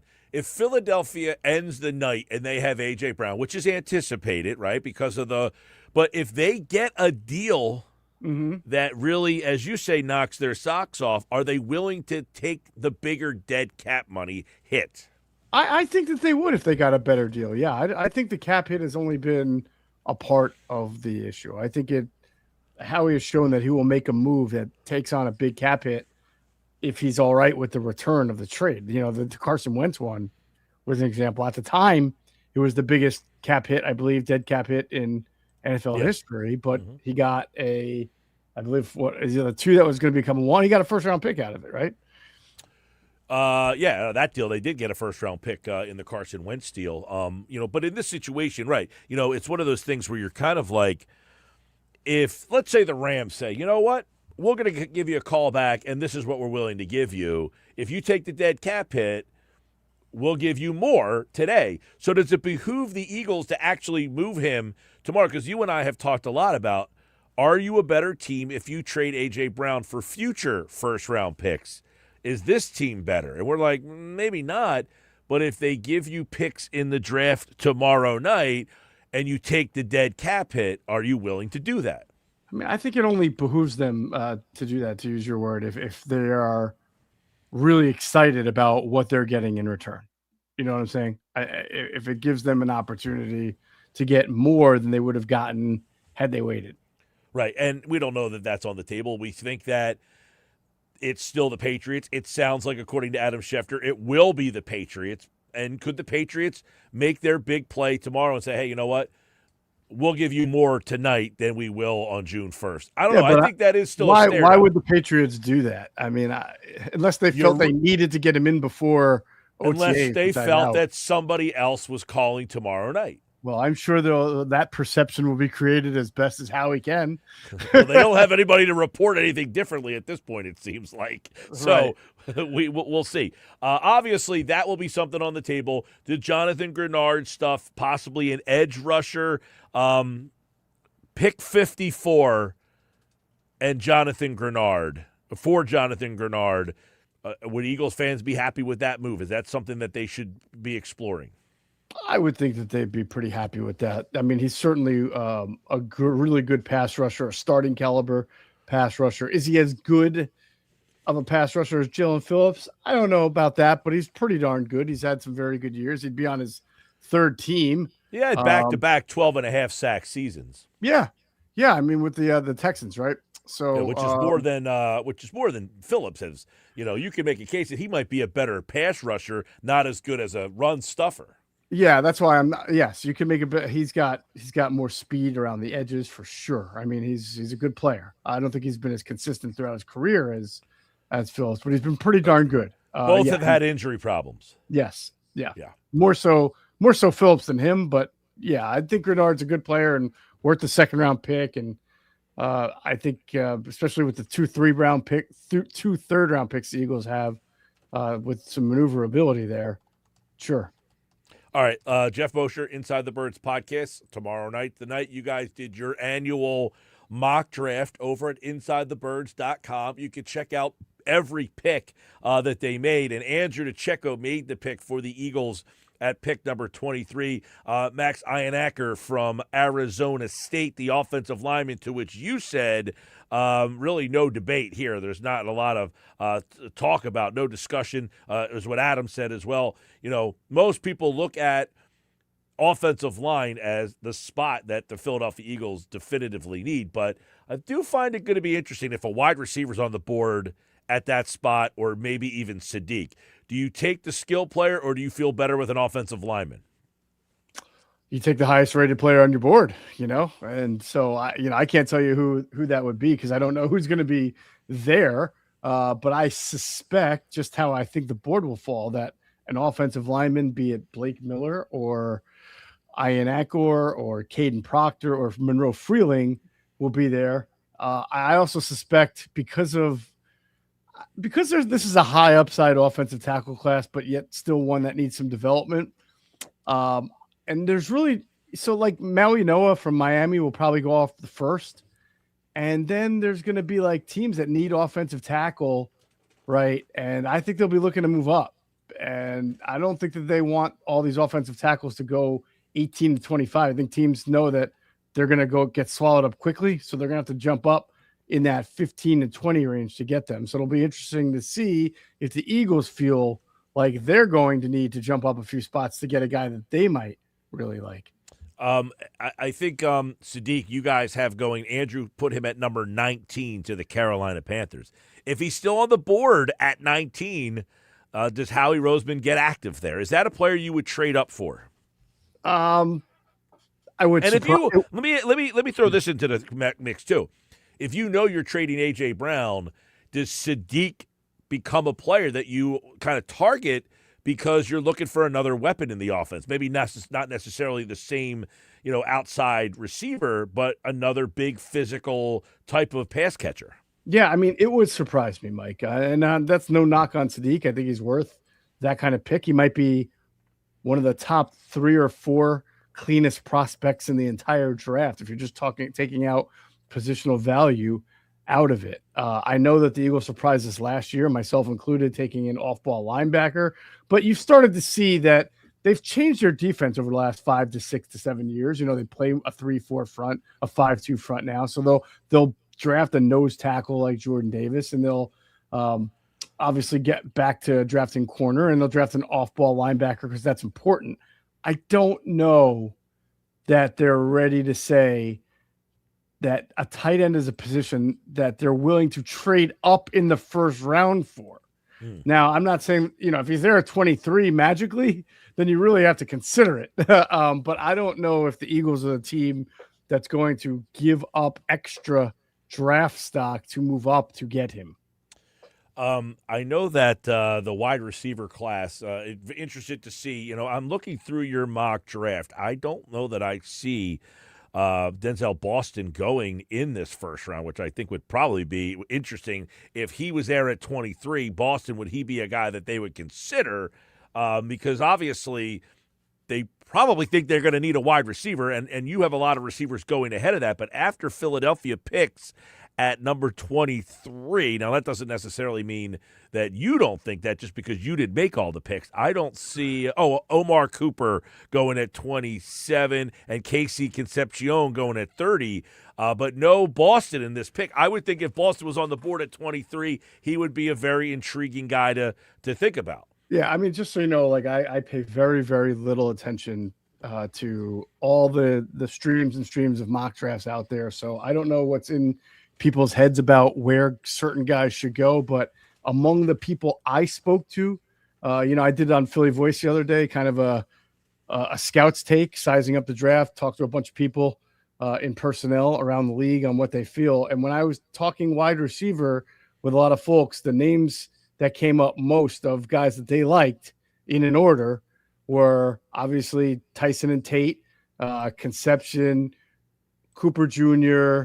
Am I missing anybody in there? No, I didn't get the Denzel Boston name as a first rounder or a top 35, 40 guy. So I'm not saying he can't. I mean, it's all beauty in the eye of the beholder, but he is not someone that the people I spoke with really viewed as a first round kind of guy.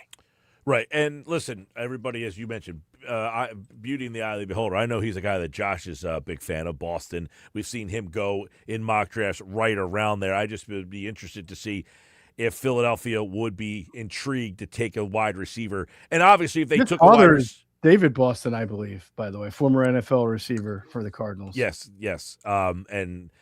I would imagine if they took a wide receiver at pick 23, the speculation would probably be over that AJ would be gone, correct?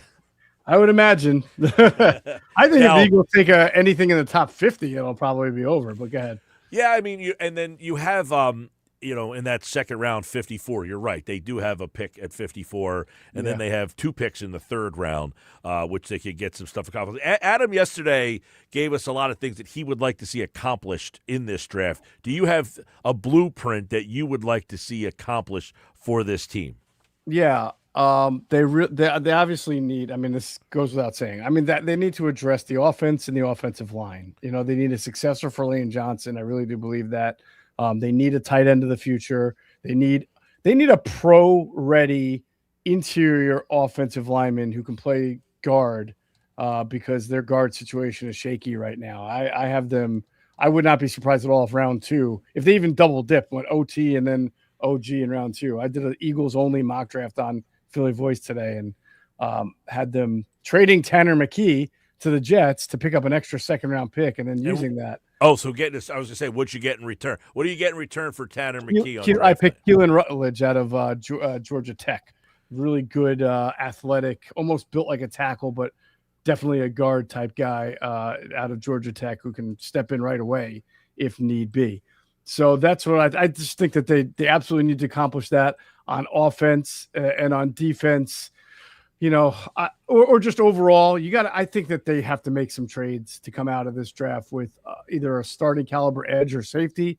If you don't, then now it's down to your trade market or your late May, June free agent market. I don't know how bountiful that's going to be. No, and one of the things, you're talking about, if you trade Tanner McKee on draft night, do you look at drafting a quarterback? Is that something that's on the agenda list then? Even if they don't, do you think a quarterback is in play? Well, glad you asked. In my mock draft on Philly Voice, after they trade McKee, I have them packaging a 4th and a 5th to move up for the first pick in the 4th round. Now, think about that. That's an interesting pick, right? And this is where the Eagles many years ago traded up and got Matt Barkley. Because as Howie would say, you're done with day 1 and day 2. You take a long time, you process it, you look at the board, and you'll see a lot of moves made to the top of the 4th round because you've got those teams kind of mentally resetting and figuring out how the board falls. So I had them trading up with the Titans, top of the 4th round, to take Garrett Nussmeier. I was going to just say, if they take Nussmeier, that will start a lot of discussion because Nussmeier is one of them guys that had he came back to LSU. If he would have left last year, he might have been a first-round pick. Might have, yeah. I mean, he's 6'1", so I think that lack of ideal height for a quarterback might always have questioned how high his ceiling as a draft pick would go. But there's no question that 2 years ago he drove the ball, with authority. He was a gunslinger, a little bit reckless sometimes, but just confident, made every throw, looked great. And then last year he dealt with an abdominal injury that completely altered his mechanics and how he played the game. And he's been very open about that. He just couldn't make the kind of throws because of this ab injury that he was normally make. And he didn't have a good year. And because of that, he's now looking at late day 2 or day 3 kind of pick. Who knows where he's going to go. And it would be a great value, right, then to get that kind of guy at the top of the 4th round. Well, that would certainly stir a lot of conversation, right? I mean, the whole. I think any quarter. I think, to be honest with you, if they take a quarterback anywhere, I agree, 4th round or higher, it's going to stir a conversation. What do you make of Jalen Hurts posting pictures of him working out with the fired former quarterback coach Scott Loeffler? Is that a message like, hey, you try to get your messages out? Here's my message. You shouldn't have fired my guy? I didn't see that, but I don't make anything of it. I try not to make anything of anybody's social media. I agree. I'm usually not that. Like, I don't like to watch the podcast and listen to or all that stuff. But it's like, it is kind of interesting that he's like going out of his way to post pictures of him working with the quarterback coach that got fired. I mean, yes, that certainly is interesting, especially since he's not a guy who, to my knowledge, is real active on social media. That's what I said. I have never really noticed it, whether he's posted like they're at OTAs, I guess. Is that what? It started what do you call it? The phase 1 of the off-season program has started. Yeah. So like leading up to that, I guess he's posting pictures and he's working with Scott Loeffler, the fire. He's not here anymore. He doesn't have a job. So I found that to be kind of interesting. Like, yeah. What's the messaging here? I'm not happy with what happened, or you guys have given me so many different coaches. I need to go with somebody that I feel comfortable with. Right. It's a weird, I'm not going to instantly react without at least looking into something and knowing it. So, all right. Well, I'll tell you what. Sorry. Let me. I know you didn't make the pick in the Inside the Birds mock draft for the Eagles. Andrew DeCecco made that pick. What is your official on record selection? Yeah, no, we did it a little differently this year. We did have Andrew kind of make the pick, but like we were more committee this year than usual. And it came down to I think Caden Proctor and Max Ahiniakor, and so you're going offensive line, you think? Yeah, we were going offensive line. We were thinking that Proctor has really played left tackle all throughout his career. He does not. I don't think he has right tackle experience. Ahiniakor is a right tackle, and Ahiniakor is a guy who 3 years from now could be the cream of the crop. I mean, his athleticism, Mike, is so good, and he has a year to sit behind Lane Johnson. The Eagles do always think 2 to 3 to 4 years down the road. Proctor has struggled with his conditioning a little bit. So, I mean, honestly, it's a coin flip. It could have gone either way. We were about to take Proctor, and then all of a sudden we all huddled and thought about it. Like you could hear it on the pod as we kind of changed course and decided to go with the guy who's even more of a freakish athlete. I love it. Yeah, it was fun.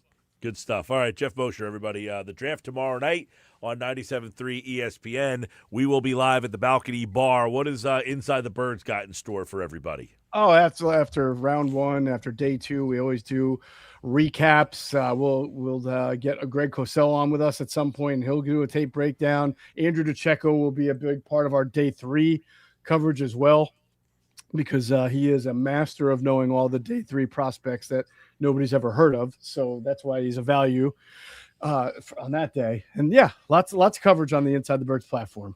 All right, Evil Empire, I don't see that happening. A.J. Brown in a second-round pick for Max Crosby in a third. That's not happening. Yeah, that's definitely not. I think the Eagles are they're not doing that. All right, well, check out all the coverage at InsideTheBirds.com. Geoff Mosher, everybody from the Inside the Birds podcast. Thanks, man. See you. Take care. All right, there's Geoff, and of course, tomorrow we're going to be live at the Balcony Bar for this year's draft party. Stop out. Somebody texted in. They said they were a qualifier, and they wanted to know whether or not it's open. Yeah, it's open to the public. The Balcony Bar will be open. There is a bar up there. You can hang out. They'll have food and drink specials. And it's a live show, giveaways, food, drink specials, and we'll be there from 2 to 6. But, yes, you can come with a friend or your wife or your girlfriend or your son, or I don't know about your son. I don't know if your son's 21, he can come in. You must be 21 or older to get into the balcony bar. But come on and hang out. Watch the show. Phillies will be on tomorrow, whether you want to go through that pain or not. But, all right, when we come back, Sixers win last night. We're going to break it all down, what it means, and when could Joel Embiid possibly return. Michael Kaskey-Blomain from the Trust the Mikes podcast, and, of course, covers the Sixers for 97.3 ESPN.com.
Maxey, another three straight away. It's good again. He got a high screen by Drummond and nailed it. He came off to the right and another triple. Maxey delivers. Sixers 97, Boston 89. 5:05 to go.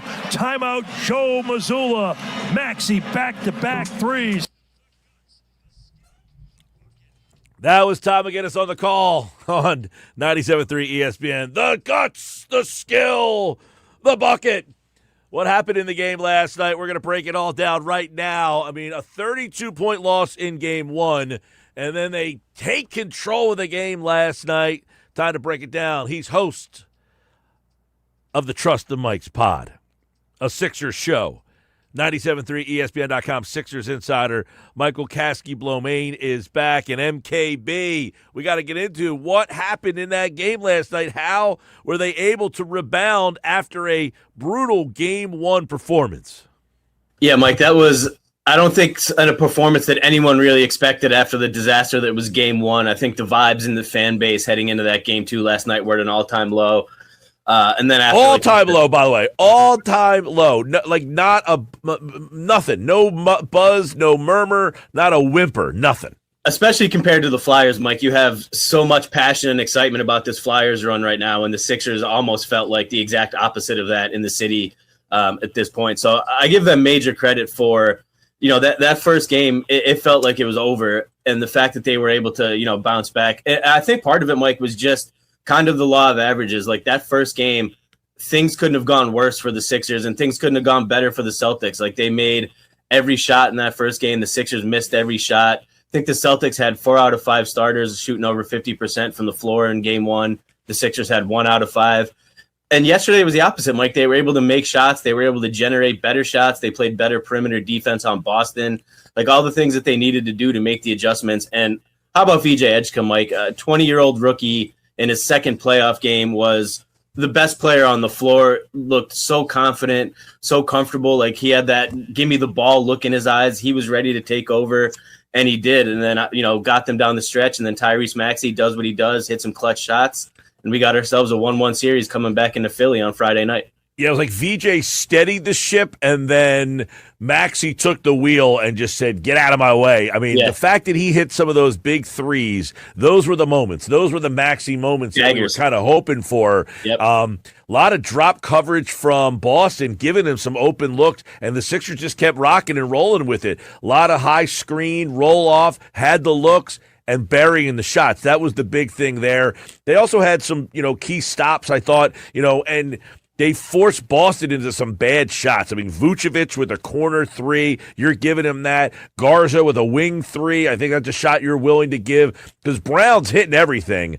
He had a tremendous game last night, but I was more impressed by the fact that Boston made a little bit of a run to get back into it, and then they held them off and pulled away a little bit. So it really sets up for an interesting game 3, and of course, the Embiid stuff is going to start murmuring.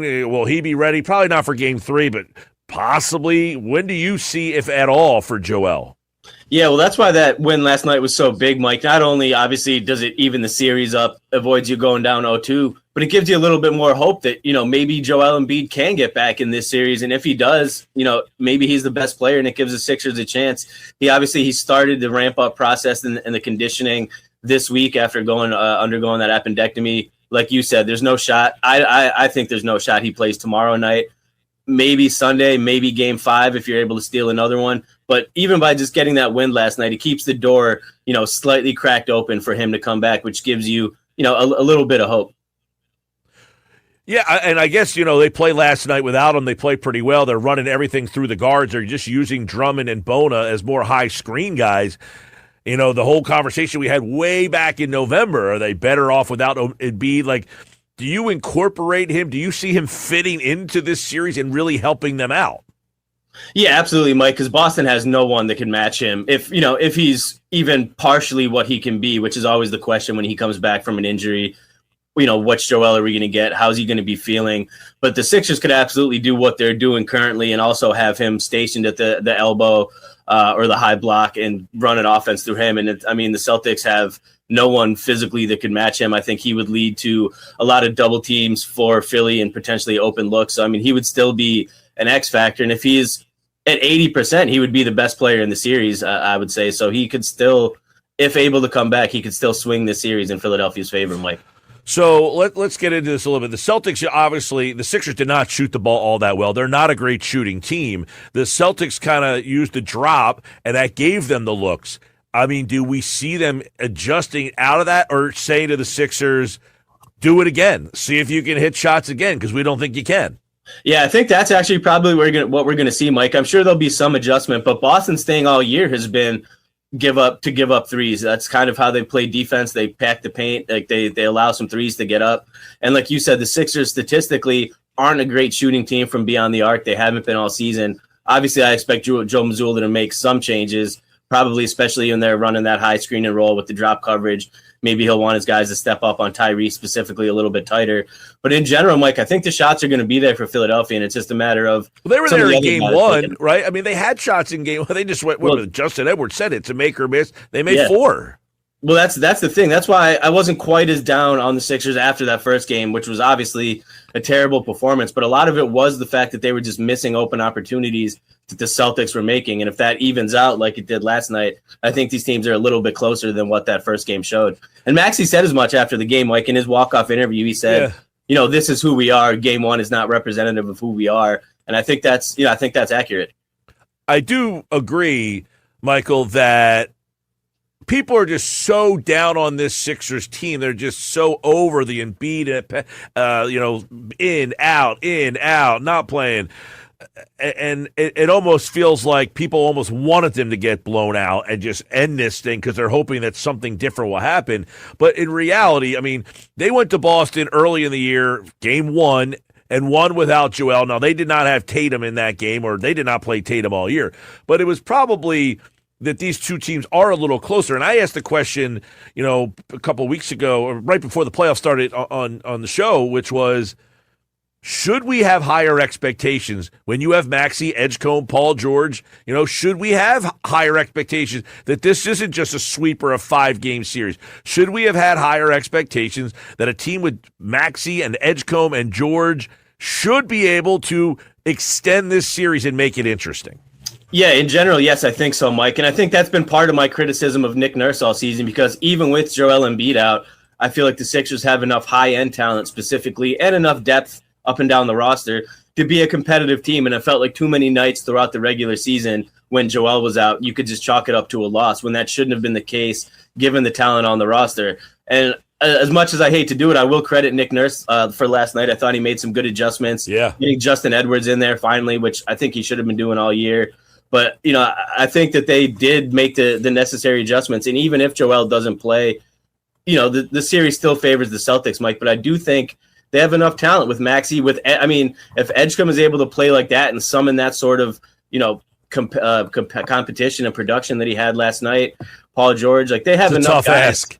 That's a tough ask to get 30 and 10. But I will say, Mike, the fact that they got some rebounding from Edgecombe with 10 rebounds last night, even Maxey with 4, they struggle so much in the rebounding. I thought they had some key rebounds. Even they got out rebounded again.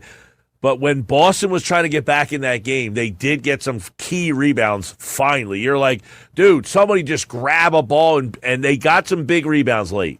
Yeah, and that's what it's going to take, Mike. I was impressed. VJ did that in the Orlando game, too. I think he had double-digit rebounds. You could see he's making a concerted effort from the perimeter to kind of help the big guys and crash the glass. And for a team that's, really poor at rebounding, as we've talked about on here all year, that's huge. That's what they need, and I think that will help them stem the tide kind of until Joel gets back. Hey, go back to show 1. I think our first pod I talked about my biggest concern this year was where are they getting rebounds. They're just not a good rebounding team. And obviously Bona, he had 3 rebounds last night. Bona, obviously, go ahead. He's almost unplayable, Mike. I mean, he's been really rough in this series. Yeah, he's really a one-trick pony. Oh my gosh, he gets they get the steal on the outlet, and he's dribbling up the floor by himself. What was he doing? Give the ball up. Right, give the ball up, man. And he gets all the way to the basket, and he misses the layup. He tries to do a right-handed finger roll on the left side. I was screaming at the TV, like, give the ball up in that situation. You'll get it back. He goes Euro step. Yeah. What about this? Let's talk about this. You mentioned Justin Edwards. I saw you tweet about it last night. He got 22 minutes. Barlow got 7 minutes. I know he got popped in the face and stuff, but Edwards is all of a sudden, is he finding a role in these playoffs here? I think so, Mike. And he's the exact type of guy that the Sixers need. He's a two-way wing that can knock down threes and play some solid perimeter defense. And I've been calling for him to get more minutes all year. I know he had a rough stretch earlier in the season, and he kind of fell out of favor with Nick Nurse there. But this is a second-year guy that has a skill set that your team really needs, and he was buried on the bench, in my opinion, for too much during the regular season. And now he's getting an opportunity, and I've been really impressed. He does the rebounding, too. He had a few nice fights for rebounds last night, Mike. Obviously, the floor spacing, the defense. Like, he's a guy that I think should have been developed better throughout the season, but now that he's getting an opportunity, he kind of gives the Sixers a new wrinkle and a little bit of a new face out there to match up with some of the length on the perimeter for Boston. He's a streaky guy, definitely. Yeah. He's had some nights where he can, hit it. But I do agree with you. Say with Barlow, his length sometimes on the wing helps out defensively. Neither one a great rebounder, by the way. But Edwards, I thought, last night did have some big rebounds late in that game as well. So we'll see what they end up doing on Friday with the adjustments there. Do they give Edwards even more minutes there? Grimes, 21 minutes last night. He had 2 threes in the game. Edgecombe was 6 of 10, and Maxey was 5 for 12. They hit 19 threes, almost 50%. And then on the flip side, make or miss, Boston 13 of 50. They only hit 26. But the big number was in game 1, Boston hit 50% from the field, and Philly was at 39. That number flipped as well. And that had a lot to do. I thought the Sixers' perimeter defense was much more active. Yeah, absolutely, Mike. I think that was obviously by plan. They were more active, more up into the defenders. They, I think, gave less of the threes that they gave in that first game, which, again, credit to Nick Nurse for making that adjustment. I think they were definitely more physical. And I think those stats you just said, Mike, are going to be kind of the barometer for this series and a way to look and see how the game goes. Like, whatever team is shooting better from three-point range and generating those opportunities, I think is going to get the advantage. In game 1, it was Boston. In game 2, it was Philly. We'll see how it goes in game 3. I would have to think, too, there's probably, and now Oubre did hit a big 3 late in the game, but I got to imagine there's a big Oubre shooting night waiting in one of these games, too. He hasn't really had that, big-time 3 game where he hit, the Magic game, hit, 4 or 5 threes in that game. There's got to be an Oubre game because he's getting shots. He's getting looks. Mike, I actually think I agree. I do think he's due for a good one. He was really instrumental in that Orlando game, like you said. He's been a little bit off in this series. I still think that Tyrese Maxey's due for a big game, Mike. I know he had the great moments in the clutch shooting last night, but in totality, he was only 11 for 28 from the field in that game. I think he was 8 for 20 in that first game. Those are 2 poor shooting performances. And that kind of dates back to the end of the regular season where he hasn't had, one of those games where he just goes out from the beginning and he's scorching and lights up for 40. I still think he has one of those in his pocket too, Mike. And if he gets one of those going, the Sixers could ride off the strength of that to a victory too. So between him and Kelly, I think they're both kind of due for, a solid game from the tip. He hit a 3 late in that game from the top of the key. And that first one he hit, and he kind of flexed it off. Then he followed up with another one. And that is where I was like, maybe, because he's had some shooting problems here since he's come back with this big. And I thought maybe that was the one that got him kind of going. And I do agree that maybe there's one of those games like we saw in the Knicks series 2 years ago where he just says, I got it tonight, and you can get on my back. It felt like he got it with about 5 minutes left to go in that game. Yeah, so we'll see, maybe he can carry that momentum into game 3, come out hot. And if he can, Mike, he's capable of putting up 40, as we know, like 40 plus 50 easily. I mean, obviously, it won't be easy against Boston's defense, but if he has a game like that, that could easily flip the series in Philadelphia's favor. I'll tell you what, though, the Oubre 3, that one was big. Oubre hits that 3 to make it 102-89, but then Brown, he comes back and hits a 3. I thought the answer from Edgecombe, That was a big one because Brown was going there, and then he cuts it to 10, and you're thinking, oh, my God, it's 10 with about 340. For Edgecombe to come down and hit that three, it was like anything you could do, I could do better. Like, it felt like we finally, because there's so many games you've watched this team, Brown hits the shot, you come down, one and done, they come back. Tatum or Brown hit another one, and you're like, here we go. That Edgecombe three, I think, put them on edge a little bit. 100%, Mike, and that's why I think his performance was so impressive, because there was multiple occasions where he kind of just calmed the tide, where the Celtics were making baskets, potentially going on a run, and he was, give me the ball, especially in that second quarter and into the third quarter, where he was just like, give me the ball, whether it was a three, whether it was a pull-up in mid-range, getting to the rim. Like, he was basically put the Sixers on his back and was like, I'll keep us in this game. And then, like you said, he did it long enough until Maxey started going at the end and took them over the top. But his performance last night for a 20-year-old rookie, Mike, the composure that he showed to me was just extremely impressive. I already thought he was going to be a star, but that was a superstar-making performance by Edgecombe last night. I don't know about you, but when Vucevic shot that three with about 2.5 minutes left, that was the sign for me. Maybe they don't have it tonight. I was like, you'll give him that shot. You want Vucevic open, taking a 30-foot three, go for it. That's when he missed that shot. I said, I think they're going to win this game. And then, I said that. And then, of course, Jaylen Brown, I think, hit a three right after that. But that was the shot there. And then I want to get into Paul George a little bit and get your thoughts on George's game and kind of where he is in this series. I don't know. Do we think George has a big game in him still? Because I don't think he's played great in either one of these games, obviously. No, I'm with you, Mike. I don't think he's been bad, but I don't think he's been great, and I do think he's in store for a better shooting game. Obviously, he's been pretty solid defensively for what the Sixers need, and I think what he had 17 last night, 19 last night, 17 in game one.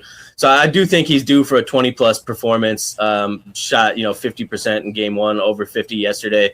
It's the same thing I've said all year, though, Mike. I just feel like he could be more assertive. I feel like he lets the game kind of pass him. He's clearly kind of like deferring to, it was Joel, now it's Tyrese. Last night it was VJ, which is fine. I appreciate it. But at the same time, like, you're Paul George. This is a playoff series. We're missing Joel Embiid. I would like to see him grab the bull by the horns and be aggressive, hunt his shot. MKB, this comes because these guys never play together. I mean, they just never get on the court together. And I think you're right, is that George just still hasn't found his spot with this team 2 years in. How many games have they played together? Not enough. And you see he has moments, especially in the end of that regular season, Mike, when they were missing a lot of guys and he came back from that suspension. Like, he can pick and choose his spots and get his shot up against anybody, but just too often he decides not to. And I think moving forward, that's something Nick Nurse should try to encourage a little bit, is him being like just more assertive and more aggressive on offense, take some of that weight off of Maxey and off of Edgecombe and help, spread the wealth around on offense. I'm waiting for a game where you're like, okay, there's the Paul George. That's the guy offensively. I'm not asking him to win the game. I'm not saying hit the big fourth quarter shots, but help build the lead up and then defer to the big shot makers, Edgecombe, Maxey. But I think Paul George is more than capable. Now, last night he did have 19, but it felt like an empty 19. Like, you're trying to remember when he had a bucket in that game that kind of helped out or whatever. But I think there's a better night for Paul George. And if that happens, Friday should be interesting. Yeah, no, I agree completely, Mike. I mean, it's hard to overstate how important he is defensively for this team, but they could use more offensively out of him for sure.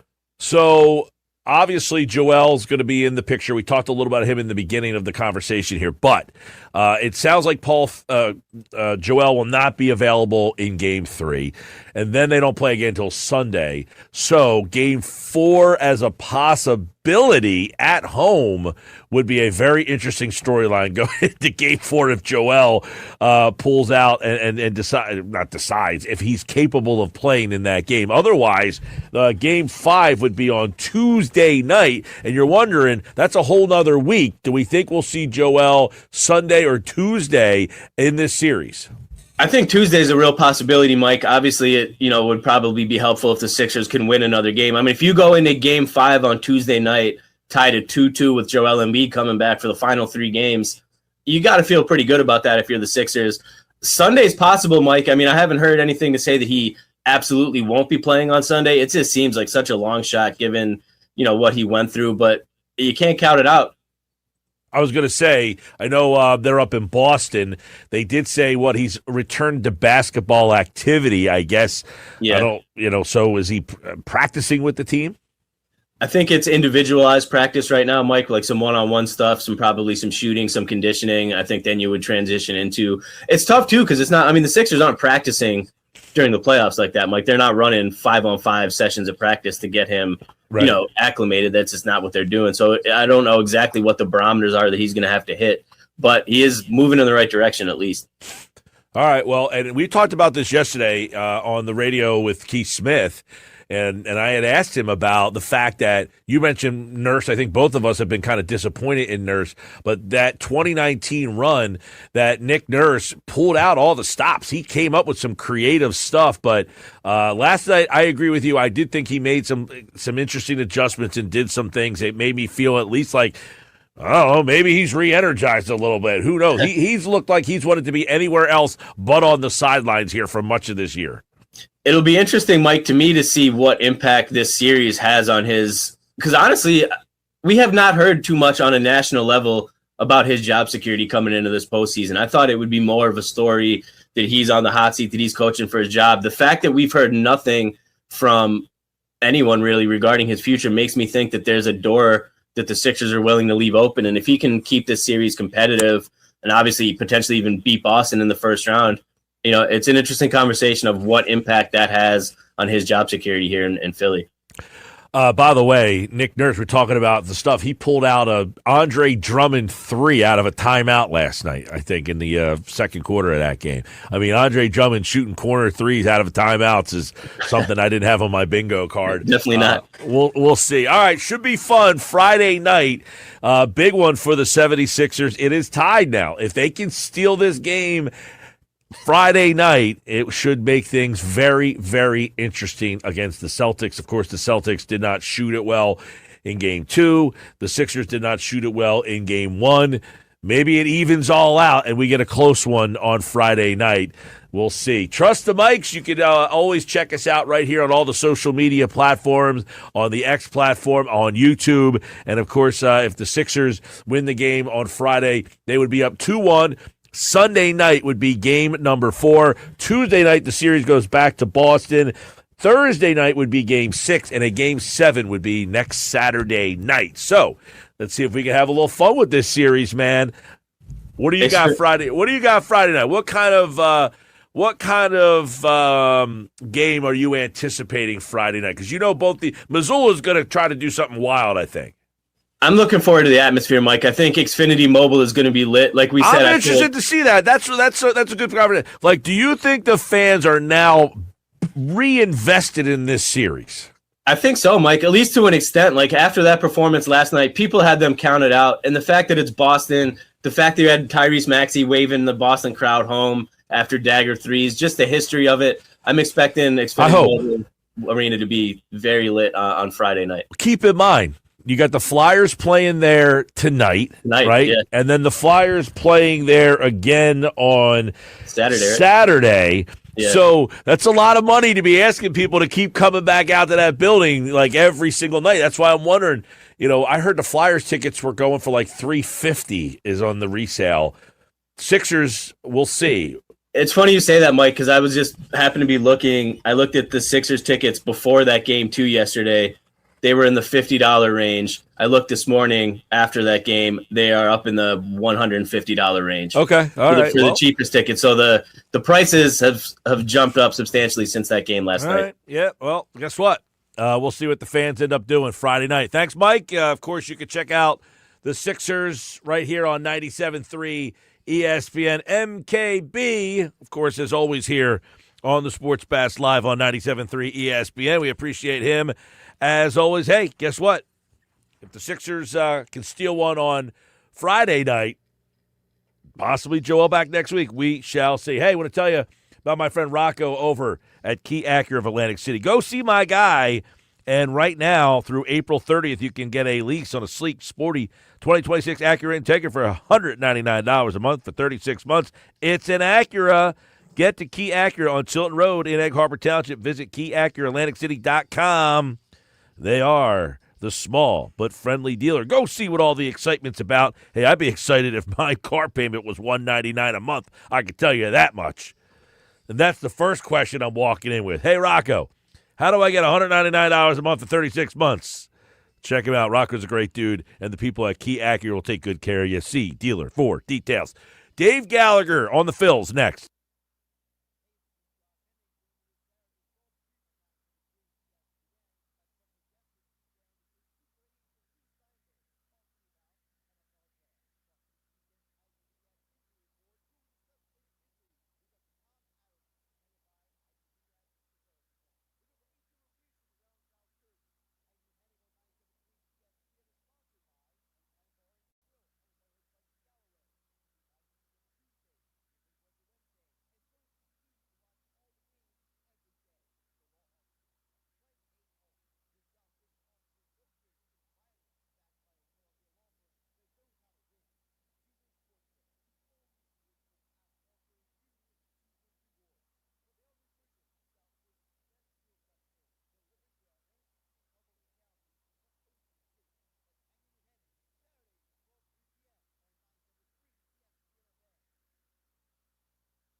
5:01 Phils tonight. They take on the Cubs. 7-game losing streak. What is going on with this team? They are lifeless and find themselves 7.5 out in the National League East. Is it too early to say it's early? Is it too late to say it's early? What does 9-year Major League veteran, former Philly Dave Gallagher have to say about what he sees from this team? We're going to talk to him in just a moment here on the Sports Bash Live, 97.3 ESPN. Don't forget, this hour of the show is brought to you by Broadlee's Plumbing, Heating, and Air Conditioning, your trusted source for heating, plumbing, service, and installation. 609-390-3907. Flyers tonight on 97.3 ESPN. Coverage starts at 7. And, of course, you're home for Sixers playoff basketball. Friday night we'll have that game for you as well. But let's dive in and do a little autopsy on the Phillies, who struggled again last night. Dave Gallagher talked to us a week ago, and we brought up a lot of things, Dave, and I don't know that much has changed from last week to this week. But let's start with this, Dave. And first off, welcome back to the show, man. Always appreciate having you on and your insight. Last night, Dave Dombrowski has to start the day by answering questions about his manager. Is that a good sign when that's where you are 25 games into the season? No, I've lived it. I've lived it twice. I played for a Mets team that Geoff was fired during the season, and I also played for an Angels team where Doug Rader was fired during the season. And they look the same. You feel it coming. It starts with you're not playing well as a team, you're losing games, and then questions start making their way through the clubhouse, asking a player, do you think your manager's job is in jeopardy? And the player will always say, no, it's us. It's not him. It's us. The answers are always the right answers, and but that feeling starts to permeate the clubhouse. And it's not meant to put more pressure on the players, but it definitely does. You don't want to see another man lose his job. And I believe he's well liked. I've never met him, but from everything I read and hear, the players like him. He is definitely a smart baseball man. It's just one of those things, like I put it on X the other day, that it's like a snowball rolling downhill once it gets started. And it's a shame because since we talked last, which was over a week ago, the Phillies have not won a game. So but you can see they're playing distracted, and that's the right word. They're distracted. Bryce Harper not going after a pop-up. I mean, mistakes happen, but that just was so out of character. And base running mistakes, fielding decisions, their approach at the plate sometimes looks like they never played. And I'm not speaking down. I've done it. It can be lack of focus. It can be lack of confidence. But yeah, it's not good. And I will make a bold prediction. This is going out there. You remember I brought up, and I said it's out of character, my character, to talk about the possibility of a manager being replaced. And since I said that, I've heard it go national, that it's mentioned. Not that they're listening to me. I'm just saying coincidentally. But I'm going to say this. Rob Thomson strikes me as the type of guy, and the fact that he has so much experience, he's been on the other side. If I'm not mistaken, I think he took over for Girardi. Yes, am I right? In 2022, they fired Girardi on June the 2nd or 3rd at 22 and 28. And Dave, what I find to be interesting here is Dombrowski says they're not pondering changing the manager, but that they look at things in 40-game pockets. Well, they're not quite at the 40-game mark yet, so maybe they're not pondering it now, but maybe give it a month or so. Well, here's my bold prediction. I think Rob Thomson is the type of guy that if he sees it continuing to go this, I think he cares for those players so much, he will go into Dombrowski's office and he will say, listen, Dave, if you think it will help, I'll fall on the sword here. I really think he knows the game that well. Well, I do agree, Dave, that like a lot of times, and you know this, I mean, sometimes they go to the hitting coach first, okay? You're going to be the fall guy here. If that happens, I wouldn't be shocked if Topper said, you're not getting rid of him. I'll be the guy that goes. Or if he goes, I go with him. Absolutely. I think he is that guy. we're just speculating, but I do think he's that guy. I think he's that kind of loyal guy with integrity. And he has won a lot of games with the staff. So I'm in agreement with you. If Dombrowski says, here's how we'll shake it up, we gotta get rid of the hitting coach or the pitching coach or whatever. I think you're right. I think Topper says, if he goes, I go.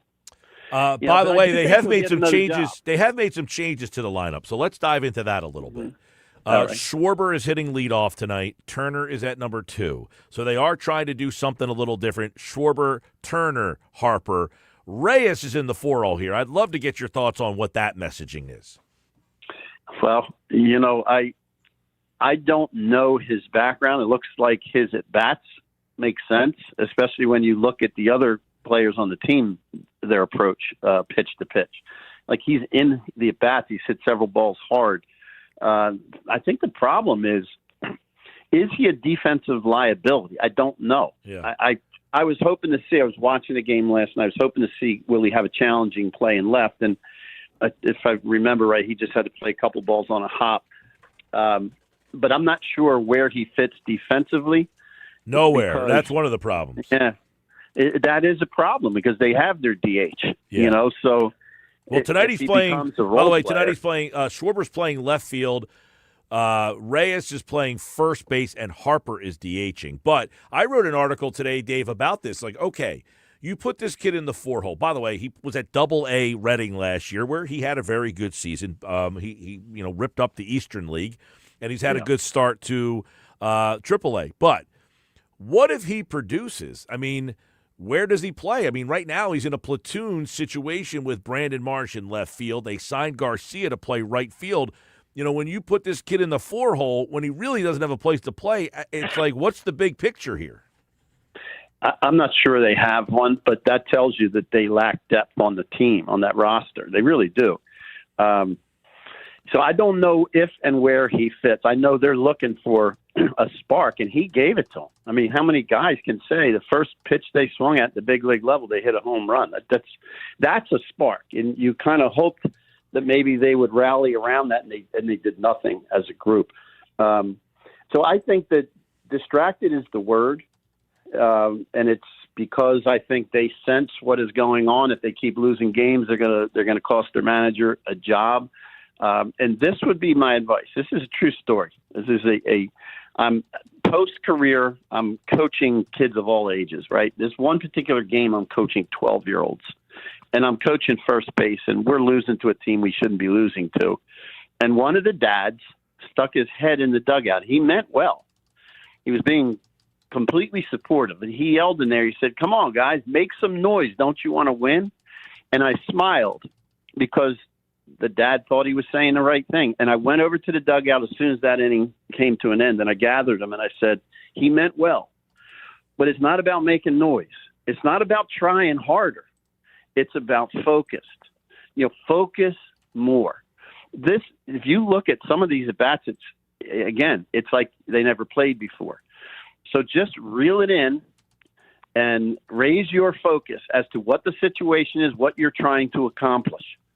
And simplify it a little bit like that. I know that doesn't guarantee you anything. It doesn't guarantee you success, but there is no better reason. You're hearing the comments that guys are trying to do too much. That phrase just, to me, it's too easy to address. Here's what we need you to do. Here's how you'll be a productive member of our team. Not today, long term. If it doesn't work out, we will make changes, but this is how you fit in this team and what we need you to do. And you've practiced it your whole life. Mm-hmm. You know how to hit a ball up the middle. You know how to wait on a pitch. You know how to self-correct from one swing to the next in like less than 10 seconds. You know how to do it, so do it. Put your distractions aside. We're talking with Dave Gallagher, a 9-year Major League Baseball veteran, spent the 95 season in Philadelphia with the Phillies, and obviously they've got their struggles going on right now. So Schwarber is leading off tonight, so they're trying that. Turner hitting 2, Harper hitting 3, Reyes is hitting 4. And after that, I mean, they've got a whole heck of a lot of questions. But one question I have for you is, you've got Crawford. Now, he has not been facing lefties.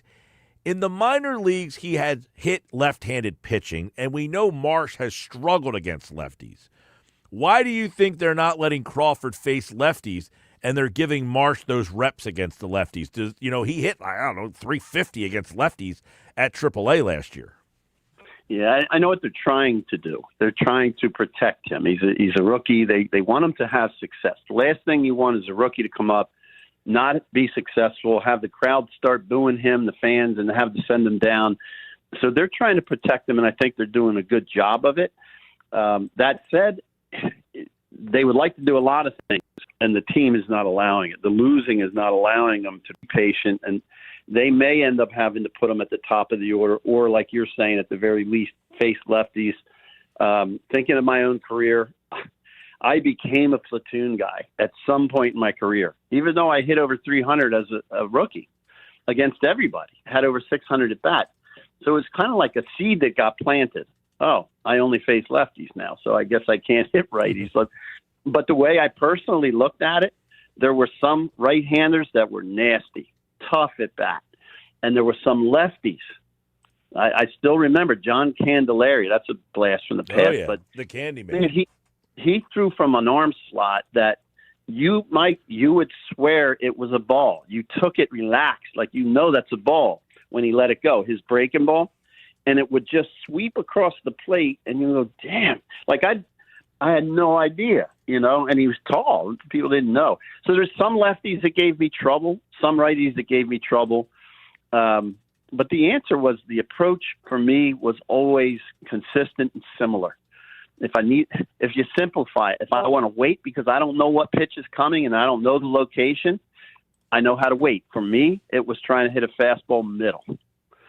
Not everybody waits the same way. Some people think opposite gap. Some think, I've heard this, slider bat speed, meaning I'm going to swing as if it's a slider. But think about what that really is. A slider is a little slower than a fastball, a little faster than a curveball. So it's break it down, and it's me hitting a fastball up the middle. It's just a different way a person thinks about it. But if I got ahead in the count, or I think first pitch I'm going to get a fastball, I'm Dave Gallagher, I don't hit for a lot of power, he's going to come right after me, I don't want to take that up the middle. I want to get out to extension and try to drive it over an outfielder's head. Maybe I can get it out of the yard. Like, it's one or the other. I'm either starting early, so now I'm vulnerable to slow or away. If I'm going to start early, my strength is middle and fastball. I'm vulnerable to away or soft. If I go the other way, I'm going to try to drive the fastball at the middle. Now I can cover the location of middle and away, and I can cover all off speed, but I'm vulnerable to anything hard in. That's the best I can simplify it. And if you start doing that, not just as an individual, but your team starts applying that type of an approach, you look like you know what the hell you're doing. Right. It doesn't have to be one guy that has the success. You're tough to pitch to, as a group. And that's very generic. It's a general statement because, like, if I'm coaching Bryce Harper or Kyle Schwarber, man on second, nobody out, I'm telling them to hit. They're left-handed, so if they pull it, fantastic. But I'm not telling them to do anything different. You just hit because you're so productive. But a guy like a Dave Gallagher, and I'll use the current Phillies, Bryson Stott, even Alec Boehm, guys that are 6, 7, 8, man on second, nobody out, you got to make an attempt to drive a ball to the right side. Mm-hmm. You just have to. Let's play baseball.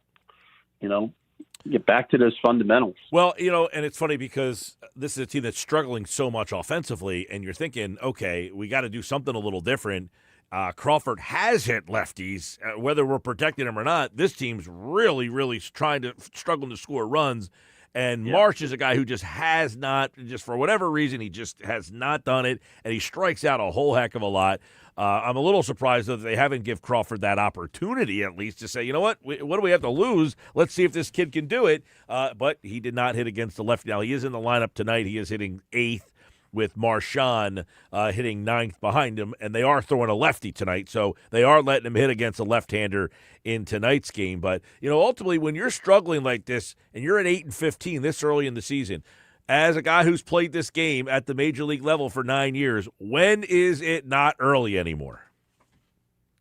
Well, the easy answer is, when you're getting paid to play, especially a guy like me, never had a multi-year contract, 9 straight, actually 17 straight 1-year contracts. Wow. 9 at the big league level, 8 at the minor league.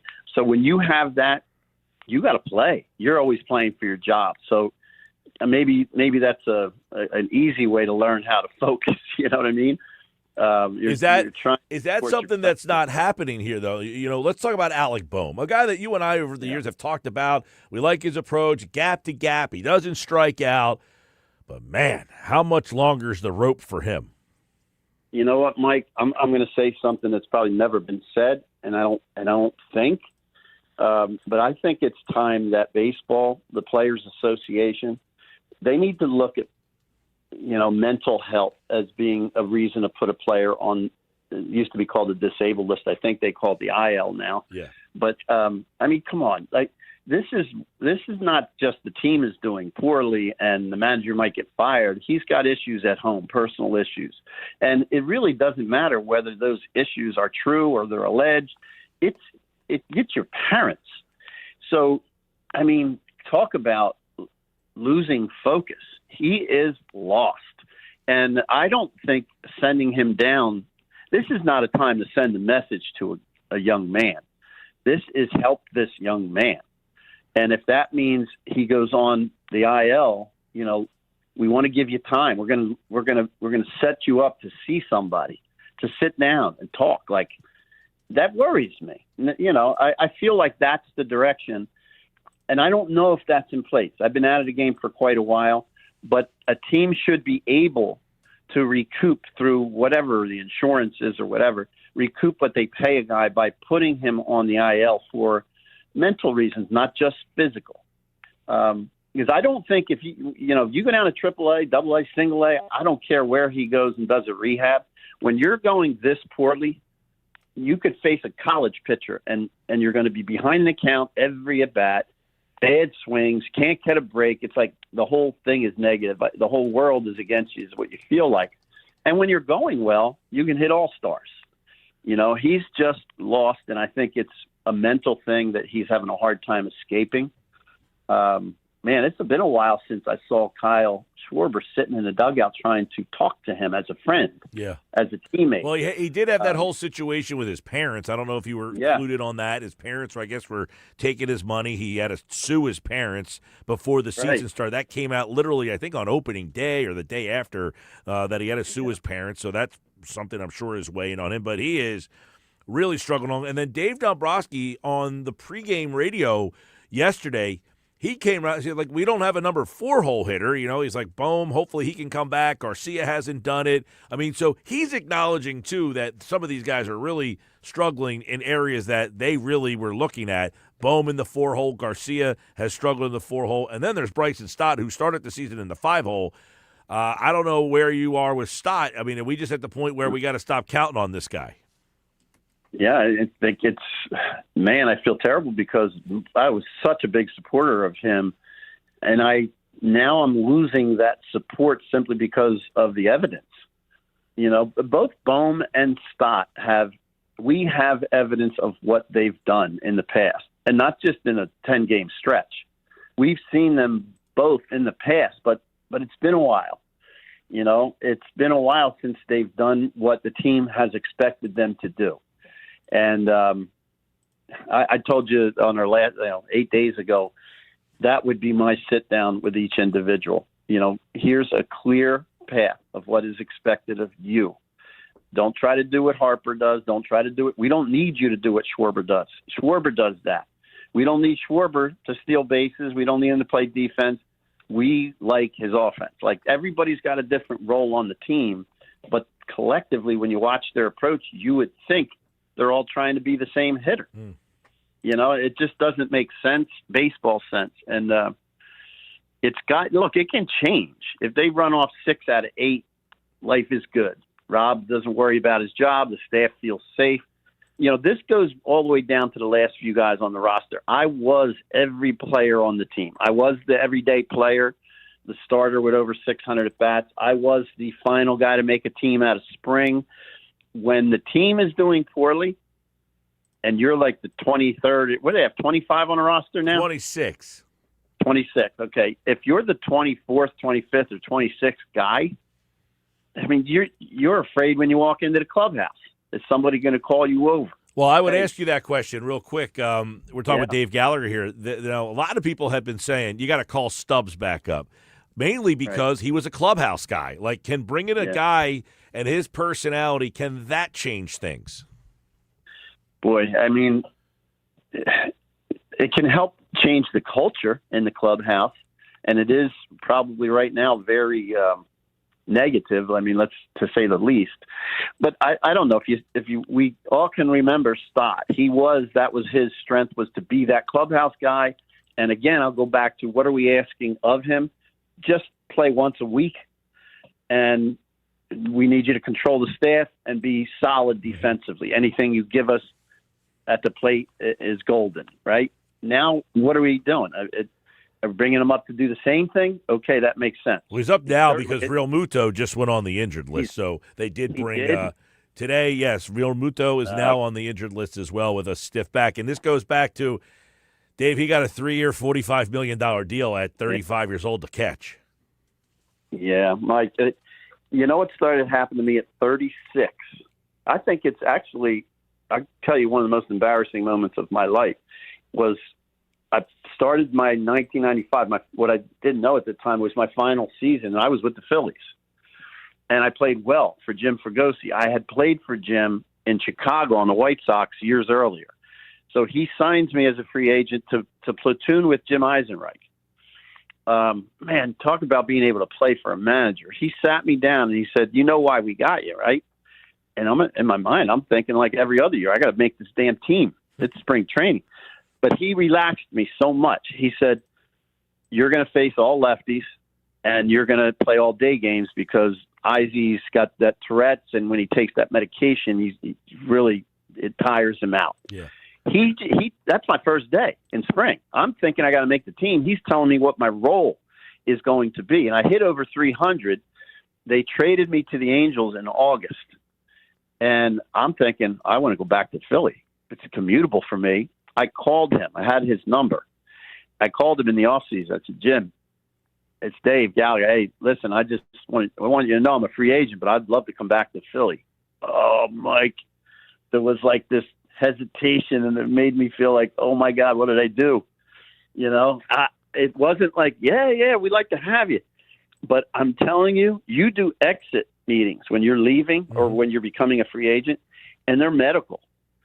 So whatever your medical is, it goes to any team that could want you. And I just started getting these injuries at, 35 years old. You know, what's that rib cage cartilage?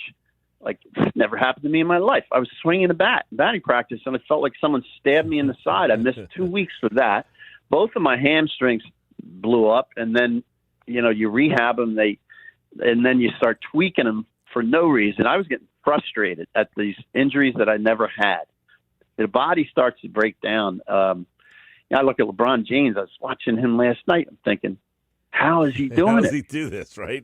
How is he doing that? He's still just as athletic as he ever was, and he's not carrying anything. Like, he takes care of his body for sure. Well, Phil's tonight taking on a lefty. Matthew Boyd made the All-Star team last year. He's coming back from an injury. We'll see if the Phillies, they are going with Schwarber back in the leadoff spot.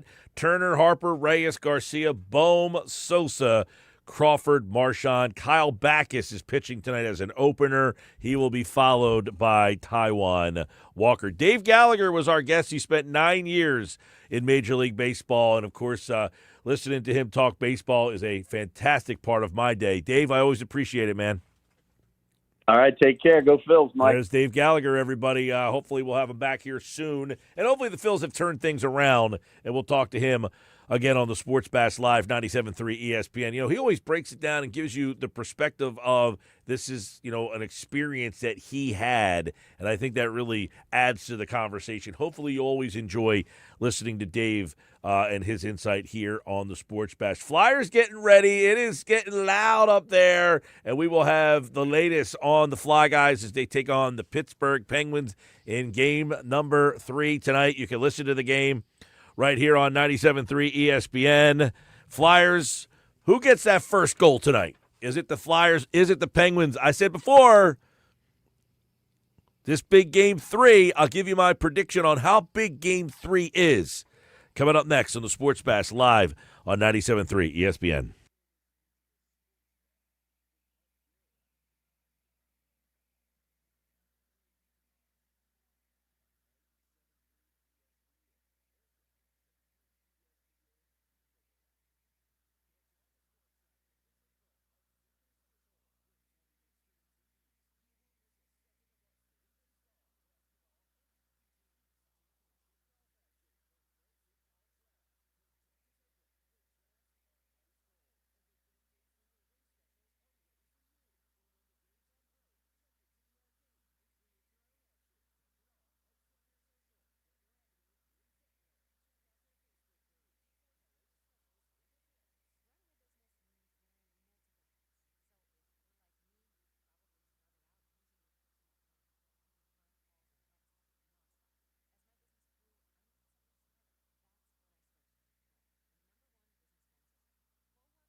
All right, 5:33 Flyers tonight, right here on 97.3 ESPN. The Flyers take on the Penguins. Game 3. We're going to get Kevin Durso's keys to the game. He is en route to Xfinity Mobile Arena.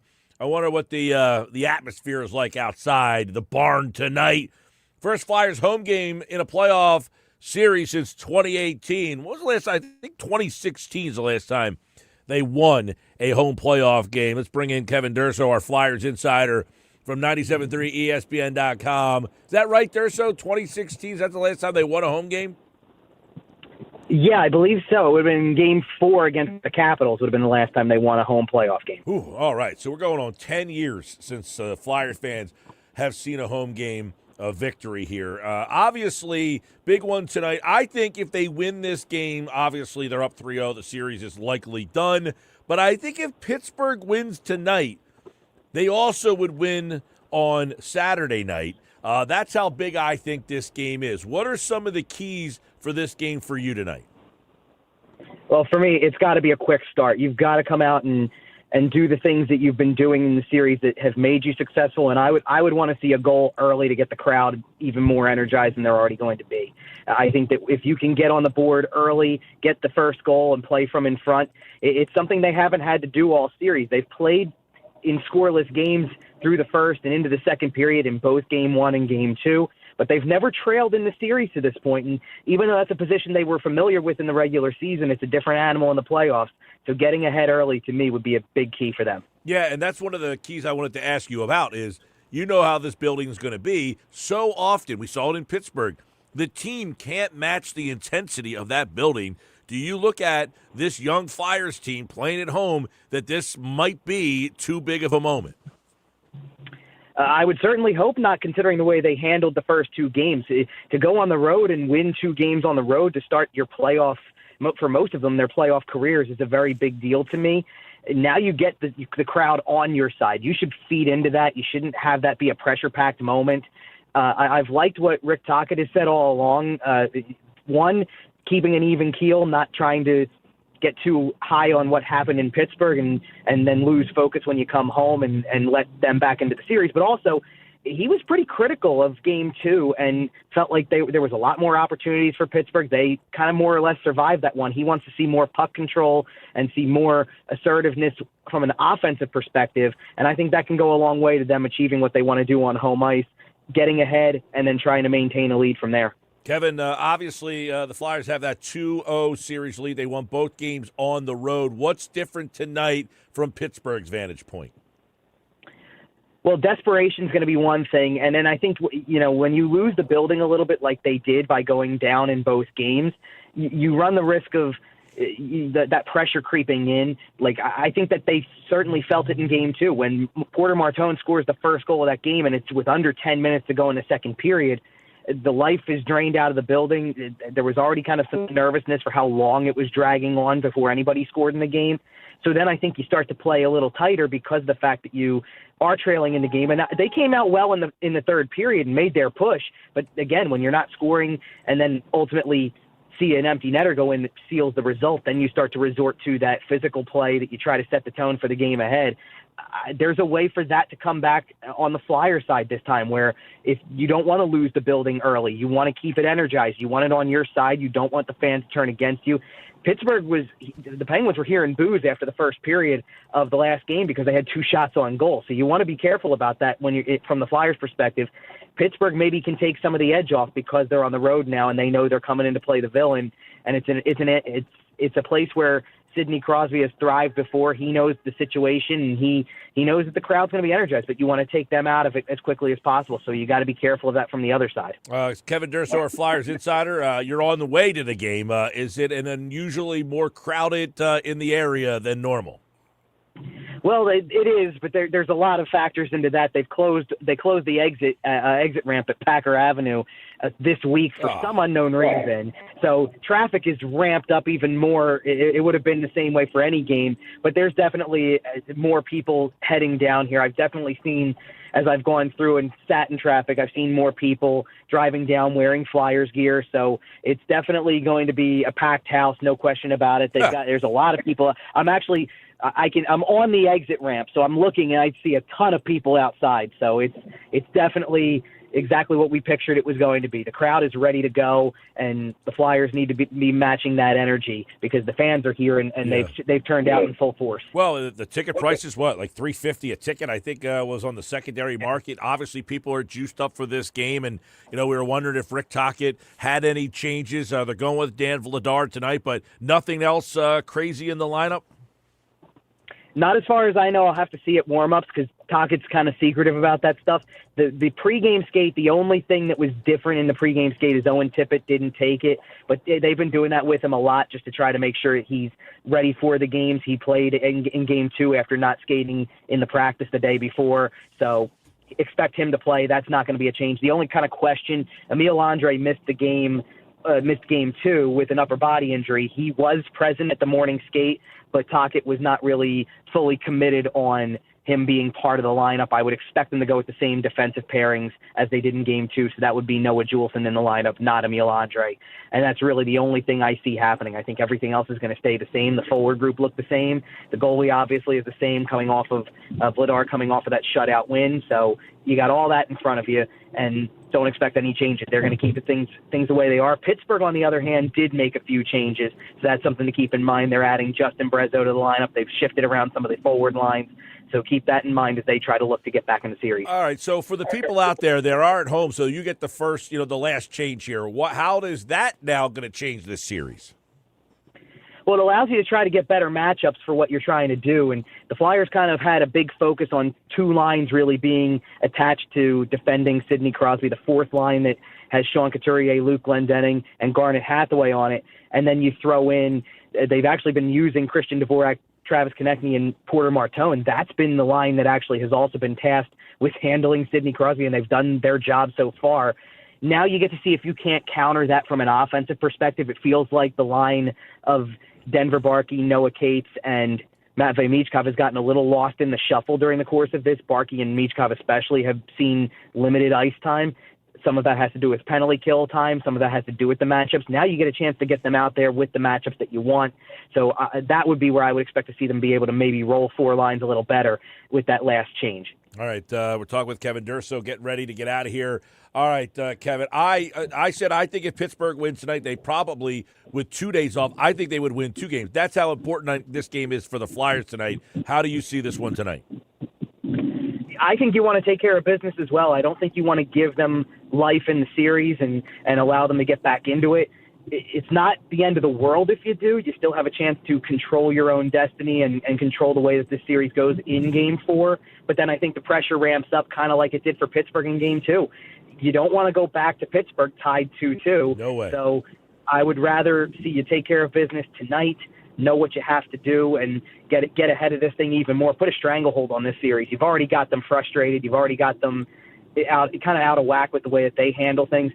Really put a stranglehold on this series with the way that you're playing, and then move forward and utilize the 2 days off for your benefit. As much as it's going to benefit Pittsburgh with the veterans they have to take 2 days between games, it can benefit you too, especially if you have a 3-0 series lead, to be able to rest guys up, be ready for Game 4, and have your first chance to move on and advance in the playoffs. Well, teams up 2-0 in the best of 7 when they have the lead on the road. They win the series 80% of the time. The Flyers are one of those 4 teams that won down 3-0, so it does not happen often if they go up 3-0. But when you're up 2-0, teams win the series 86% of the time, so the Flyers in a really good spot. By the way, they are 18-0 all-time when they lead 2-0 in the best of 7 series, and that will be something we'll keep an eye on in this one. Porter Martone, if he scored tonight, he will be only the second player in the last 30 seasons to score in his first 3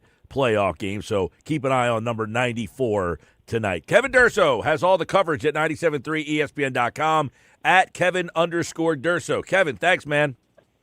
Thanks, Mike. Appreciate it. All right. I know he is at the Xfinity Mobile Arena tonight getting you guys ready for the game. Real quick, the Phillies did make a change in their lineup, as we told you. They are going to hit Schwarber leadoff tonight, and he is playing left field. So Kyle Schwarber in left field leads off tonight.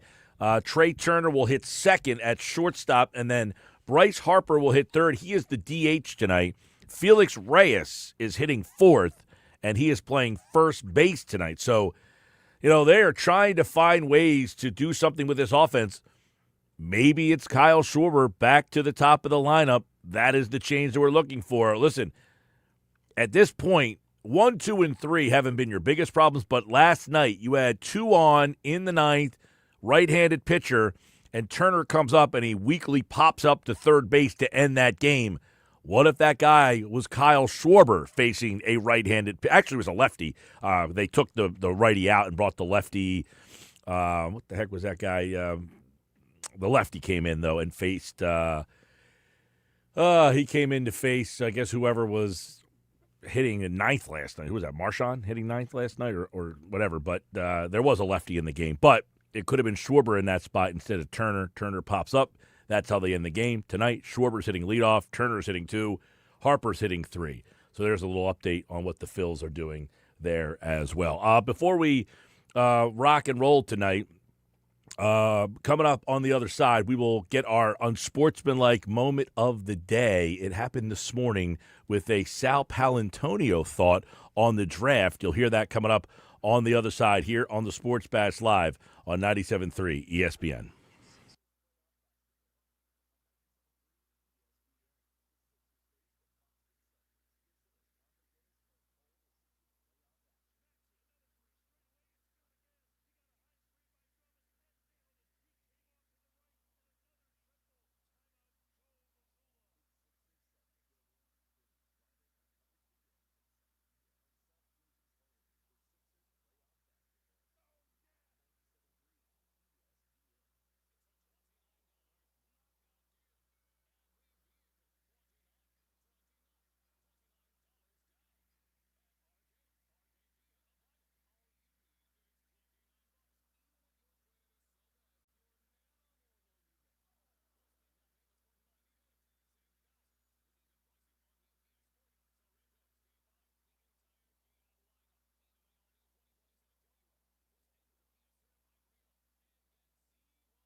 If he's still sitting there at 18-20, if I'm Howie Roseman, I run to make a trade and turn that card in because he will create matchup problems. He will make you forget about A.J. Brown. And what is Sean Mannion's offense all about coming out of Green Bay? It's about controlling the middle of the field with tight ends, multiple tight ends, and this guy can do it. I love Kenyon Sadiq for the Eagles as a perfect matchup. Sal Paolantonio said that on Unsportsmanlike this morning. It's our Unsportsmanlike moment of the day, and, you know, is he wrong? You let A.J. go, you trade him, you get your picks, and then you replace him with Kenyon Sadiq, a tight end. And he talked about something that I think is pretty interesting. You know, Green Bay, you don't think about the tight end all that much because their tight end got hurt this year. But think about how Tucker Kraft, what he did to that offense. In 8 games, he had 44 catches for almost 500 yards and 6 touchdowns. When I heard him say that this morning, it made me think, you know what? I forgot about Tucker Kraft and what he really meant to that offense, because when they lost Kraft, it really hurt their offense. But can you get a Goddard and Sadiq? Can you get them both going at the same time?